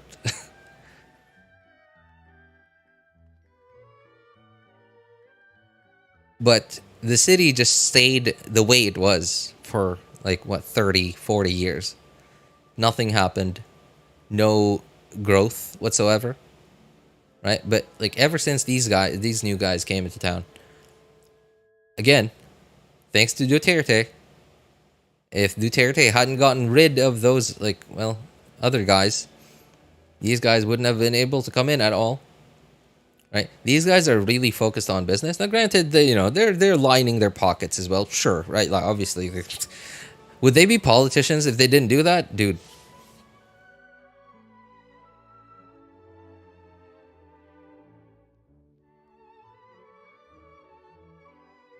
But at the very least, they are growing the city. There are a few years after they stepped in, I saw nothing but like new business after new business after new business. And dude, the last there's this man, the in my city, by the way, has a lot of really rich people. Like people that have so much money in the bank, so many assets all over the country. And they had a lot of assets in the city, like land and land and land and land. And there were so many of them that just did not use any of their assets at all, because at the time, if they had used their assets, like here's the thing though, like previous administration, if you were rich, chances are they would know about it. If you were rich and you used your money to make more money, they would know about it too. And they would encourage you to share your new investment.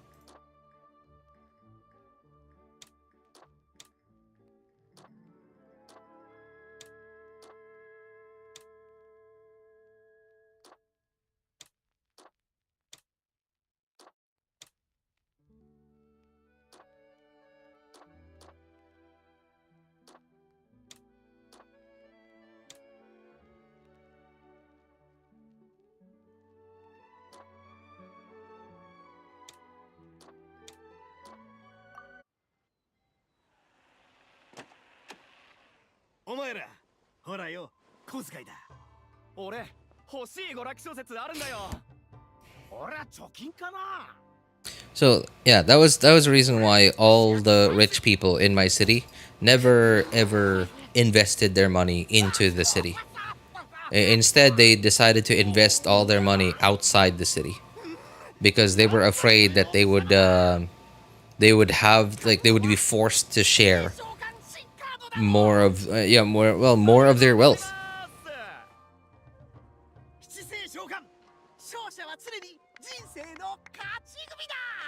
And when I say share, like, yeah, think about 1920s New York, with all those like Italian gangsters in 1920s New York, 1920s 1930s New York. That was essentially what they did.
Well, anyway, I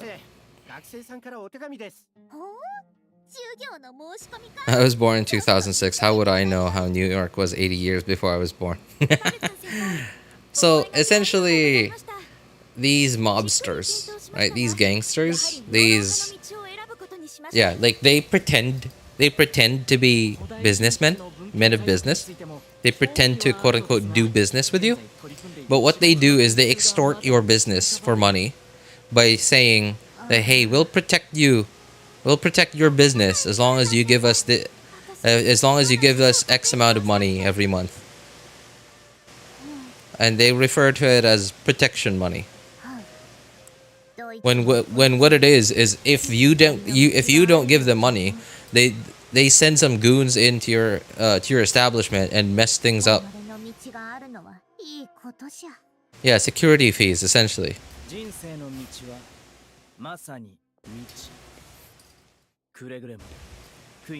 That's what my city was like before Duterte.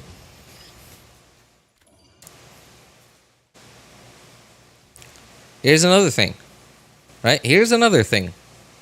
Duterte and his there was also this a few other people that worked under him.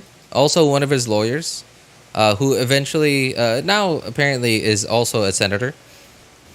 Was Duterte and this guy he's referred to as Bongo were some of the people who really pushed very hard to establish this, what we locally know as the Malasakit Center.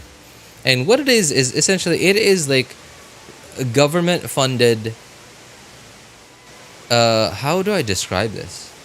Like if you're too poor to pay your medical bills, like if you go to like a public hospital or something, right? You go to a public hospital and like you're too poor to afford your bills, you just go to this Malasakit Center, and then like they'll fill up some paperwork, and if they ultimately verify that you are just like too poor to pay your medical bills, this government program that Duterte and this other dude that worked with him pushed really hard to establish, then they pay for it. They pay for all your medical bills. Dude, my son was in had to go through major surgery in it was right before COVID. And yeah, like I didn't have to pay a single cent because of it.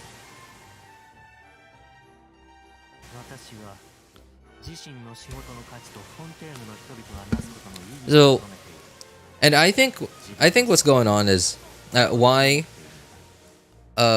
foreigners, non-Filipinos, even Filipinos that worked abroad knew all the good stuff that Duterte did for the country.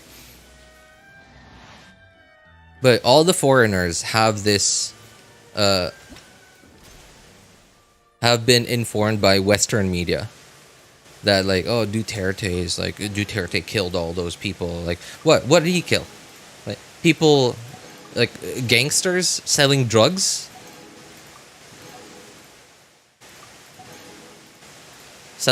destroying young people's futures, destroying an entire generation's future. So I guess we should save all the drug dealers because but like screw the future, right? Screw all the children. We gotta save them drug dealers. So that's what we're supposed to do now.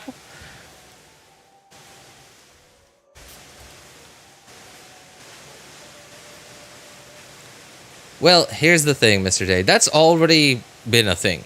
He's not the only one that did that.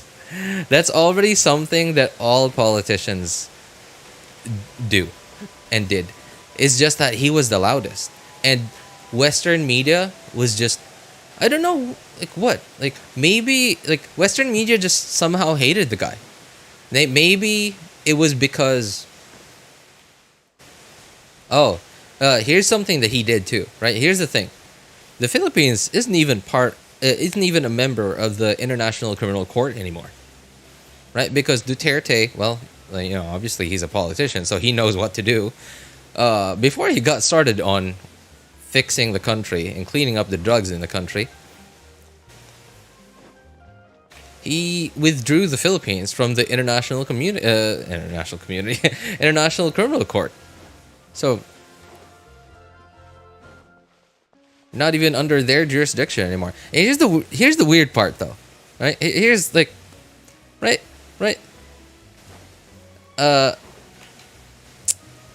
Something to think about. So the ICC, right, International Criminal Court, were supposedly the ones who came in to arrest him. But why was it President Marcos's private jet? Why did they use President Marcos's private jet? Why not their own assets? Right? Why was it? And Duterte and Marcos have this beef. Have had this beef going on with them. And like what's weird is though, like they well, Duterte himself, he never really endorsed Marcos. He was actually nice to Marcos, right? Like he wasn't like they weren't friends or anything. But like dude, the current Marcos, right, Bongbong Marcos, is the son of Ferdinand Marcos, which, you know, that's a whole story in and of itself, right? Even I don't know what story to believe there, right?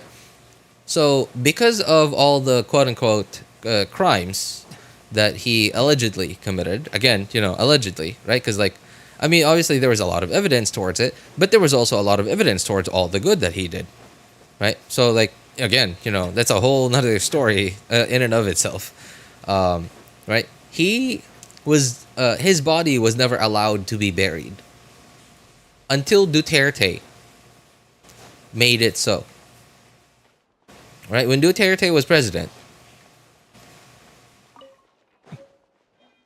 Now, it was never mentioned that Bongbong Marcos asked Rodrigo Duterte for it, but Rodrigo Duterte did it. Right? He finally got Ferdinand Marcos's body to be buried instead of like being encased. Dude, the dude's body was encased in glass at a museum for decades, just because he wasn't allowed to be buried. Almost like media likes to sensationalize. Well, it works. It gets clicks and views. You know, it gets clicks and views, and also.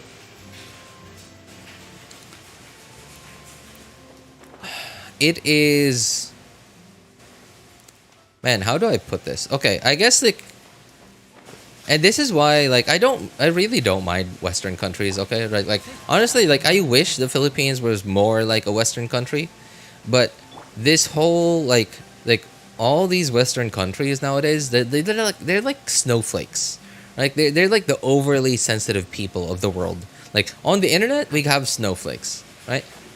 Snowflakes that cry over everything and complain about everything because they weren't given everything, right? Like in the real world, at least, you know, from my perspective, it's mostly Western countries that are these snowflakes that complain about everything and like are crybabies about everything and like, oh no, that president is killing people because because do this, do that, like he's killing people without due trial. And like dude, there's okay, I imagine there's probably some evidence, like if they looked hard enough, right? Like they could trace back to Duterte and like all the people that worked for him, because like, right?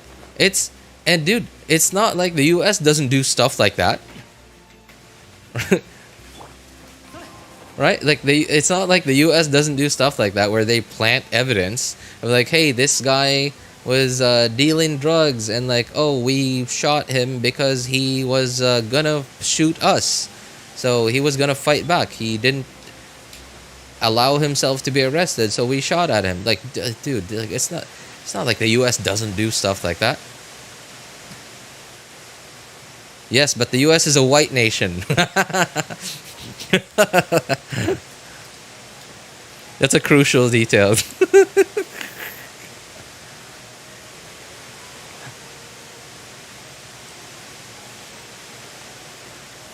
You're also making it so his soul can never rest. Now if they didn't bury it, yeah, like that, dude, right? Like, and now I don't know like all the details about Rodrigo's and Bongbong's beef with each other. It's like it's not personal. It's not personal beef. It is political beef. So it's not as stupid as it sound like as I'm making it out to be. It's political beef. But it's also political beef like, oh dude, so Bongbong Marcos himself, the dude uses drugs. Like everyone knows it. It's not a rumor. It's not hearsay. Everyone knows it's real. Right? And like, okay, sure, whatever. The guy uses drugs, right? No big deal. I mean, like, it is a big deal because, like, it's literally the president of the country doing something illegal.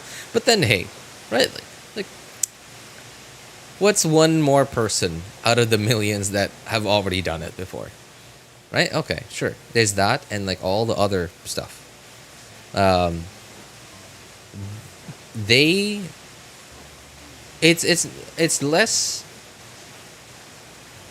It's less Rodrigo and Bongbong and more Rodrigo's daughter, Sarah, and Bongbong that have beef. It's mostly beef that's not really like, they don't really say what it is their problems are, right? Because like it's, again, like I said, political stuff. They both have dirty secrets of each other, and the other is trying to screw over the other before the other can screw them, in order to keep their dirty little secrets hidden.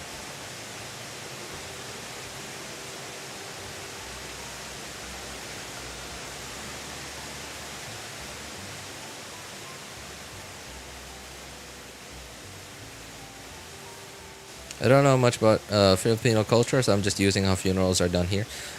It's basically the same in most other countries, right? Like, okay, somebody dies, you wait a little bit, just to make sure that they're actually dead and not, right? Like, you don't actually accidentally kill them just because you thought they were dead. You wait a little bit, and then at some point you decide, like, okay, right, funeral, clean up their body, hold the funeral for, right, or for a bit, and then sooner or later, burial day. Now, there's a lot of other like little details, like prayers and stuff, and like food offerings and other stuff. A mass, like a Catholic mass. Yeah, but essentially it's the same as for most other places. So just some basic politician. Yeah, exactly. Essentially. And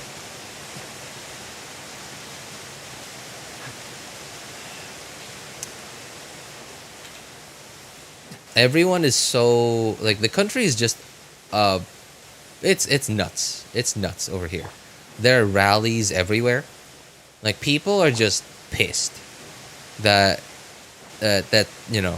after everything Duterte did for him, not only the country, by the way, for him, for the president, for Bongbong Marcos himself, after everything that Rodrigo did for the country and him, this is what he does. And like, the Philippines is very big on what's it called? Gratitude, right? We're very big on gratitude. Like, it's not like Japan levels of like big on gratitude, but we're up there.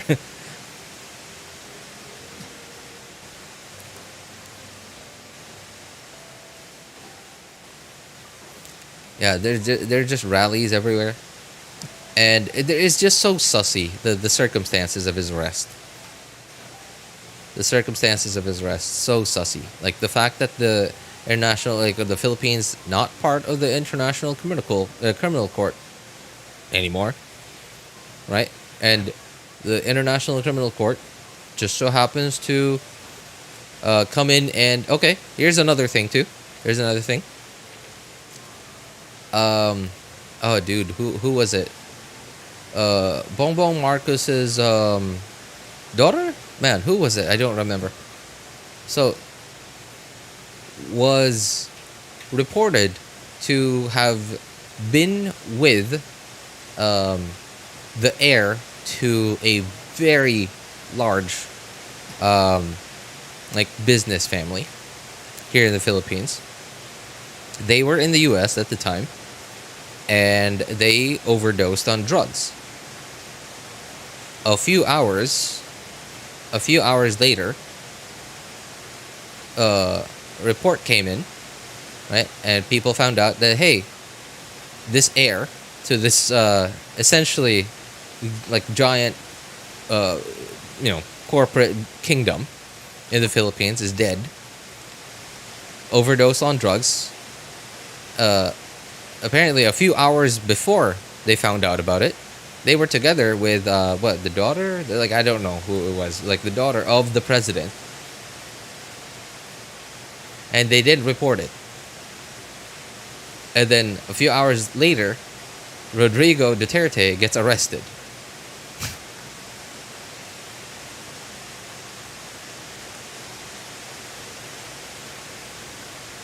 Cap, you haven't thanked me once for not invading your country, RJ.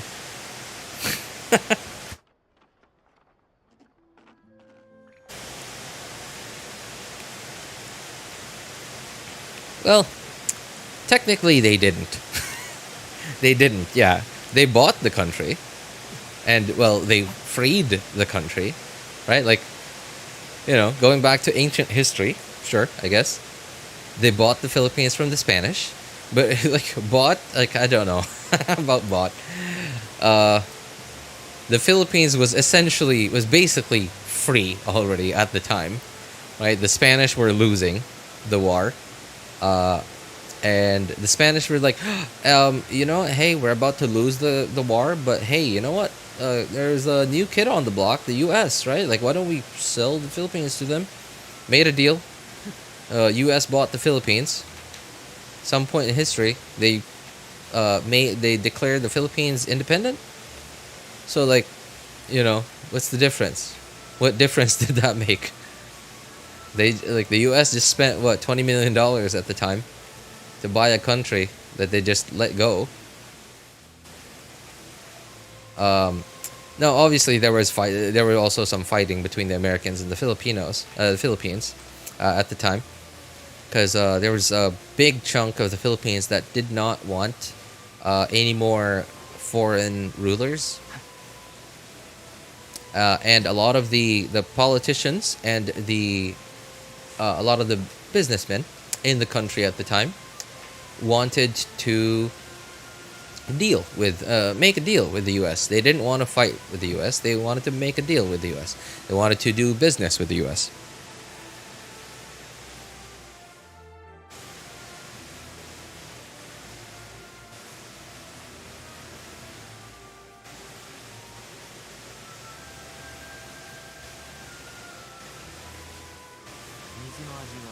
Well, else then Britain goes around capturing other countries. Britain actually did not have anything to do with the Philippines, surprisingly. Spain got the Philippines. Yeah, Spain got the Philippines, so Britain didn't really bother with the Philippines.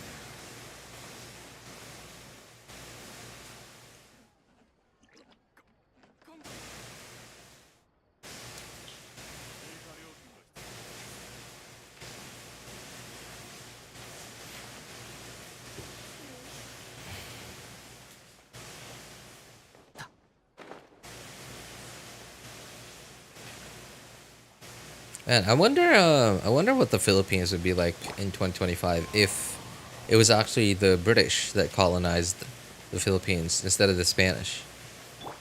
Because I mean, like, obviously, I don't know everything about history, but like some of the more prolific countries that Britain took over, right, or like colonized. So clearly Australia, right? Like it's one of them. Another one is Hong Kong. Well, it's a bit more complicated than that, but Hong Kong-ish. We'll call it Hong Kong-ish. What else? The U.S. Long story there, but technically America is British, but like the spoiled child that didn't wanna, didn't wanna come home for Christmas anymore. I guess that's what the U.S. is. Yes, RJ. On behalf of my people, I would like to apologize for letting the Spanish colonize your country. It should have been us. But hey, you know what? That's sort of a very U.S. thing, right? Where like they'd rather have others fight, and like while they make all the money. Isn't that what the Cold War was? So right, that was okay. A huge chunk of, now I don't know much about World War One, but World War Two was a huge chunk of that, right? World War Two, no, not the Cold War. Well, kind of the Cold War, but not really. Right, but World War Two was essentially America saying, pretending to want everyone to just be friends. Hey, why can't we all be friends, right? Like, let's stop fighting. And then like, hey, you need any guns? I could sell them to you for a discount.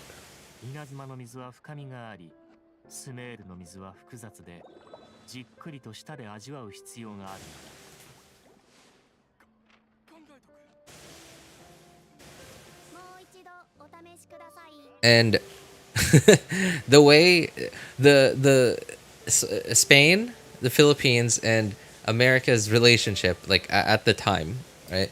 Don't know what years these were, but at the time, it sounds like a very U.S. thing to do, right? Where like Spain did all the fighting, America was like, "Hey, Spain's about to lose. The Philippines is up for grabs, and we don't have to fight.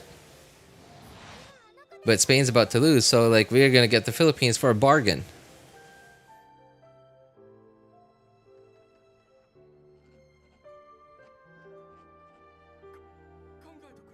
Sounds like a very U.S. thing to do.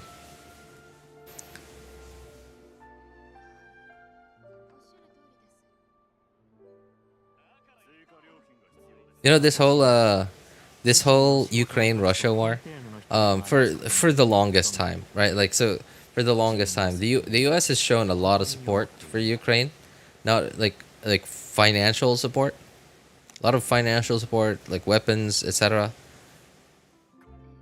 Throughout the whole time, like that I've known about it, I've always thought, man, I wonder how much America is gonna charge Ukraine for this one day.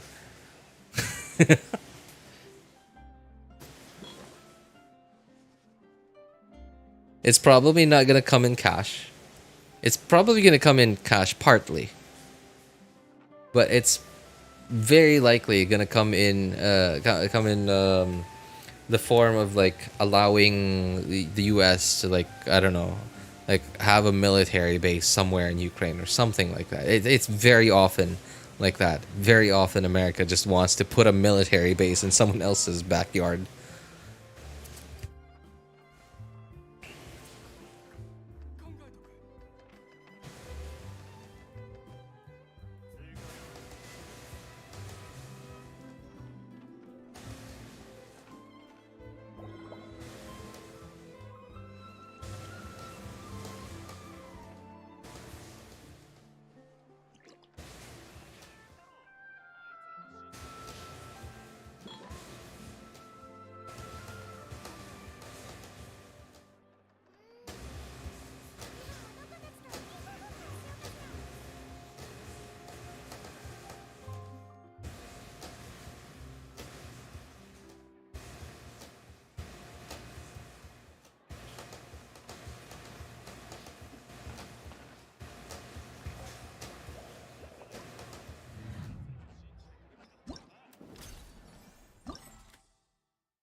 I wonder if I've done this on the main account already.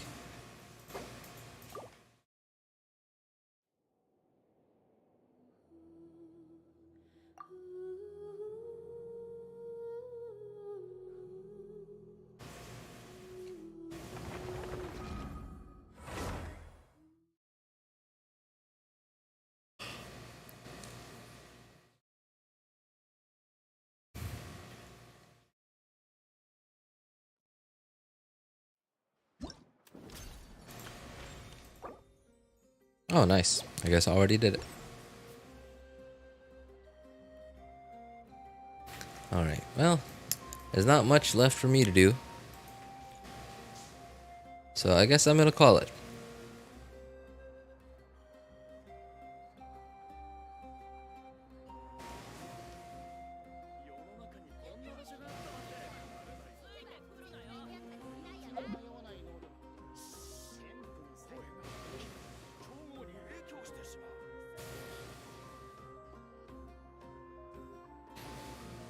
You know what time it is, RJ? Yeah, I have a clock. I'm in front of a computer.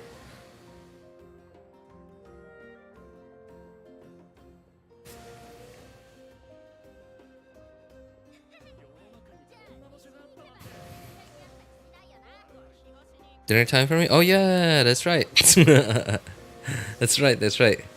This is usually your dinner time, which, you know, very weird time, but hey, it's yours. See you next stream. All right. Hey, thanks for tuning in to RJ Kanyap. I got my clips. See ya. All right. All right. Anyway, for those, okay, there's a couple other people that are lurking. For those of you who need help building your characters, accounts, or making a decision in which banners to pull for, feel free to join our Discord server. Links are in the description of all my videos, VODs, and streams, and in the pinned message in YouTube chat. If you want my personal opinion, you can ping me over there. My name is Elvis Einstein. Of course, you can ask for other people's opinions too. Thank you guys so much for coming by, hanging out, and being awesome people. Have a good day, good afternoon, good evening, and take care, everybody. Don't forget to clip that nerd voice. Oh, dude, I don't think Mr. J was here yet. Then? Yeah. No, he wasn't here yet. Earlier.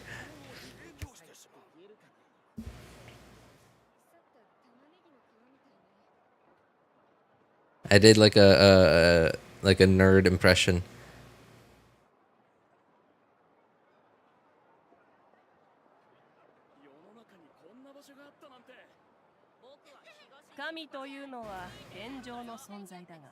Well, anyway, see you guys. Appreciate you hanging out with me today. Thanks. And oh yeah, that's right. Pinned message in YouTube chat.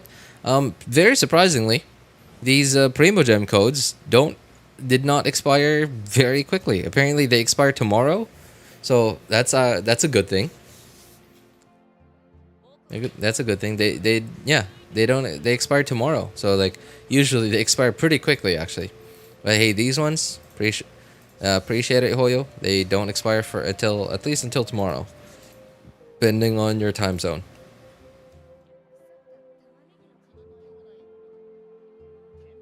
They last for 1 day, don't they? No. Oh, hang on. Look at this. Look at this. So where's the last Primo Gem codes? Oh, there. Look. See? Look at that. March 17th, 12 a.m. Right, and remember, the special program was yesterday. Usually they expire in like 16 hours. They usually expire really quickly. I was very surprised when this one said like March 17th. So obviously March 17th, 12 a.m. Right? So that's like what, like as soon as March 16th is finished. So like really today is the last day to claim these, but you know, I don't know, I feel like old Primo Gem codes would have expired like this morning or something instead of tomorrow.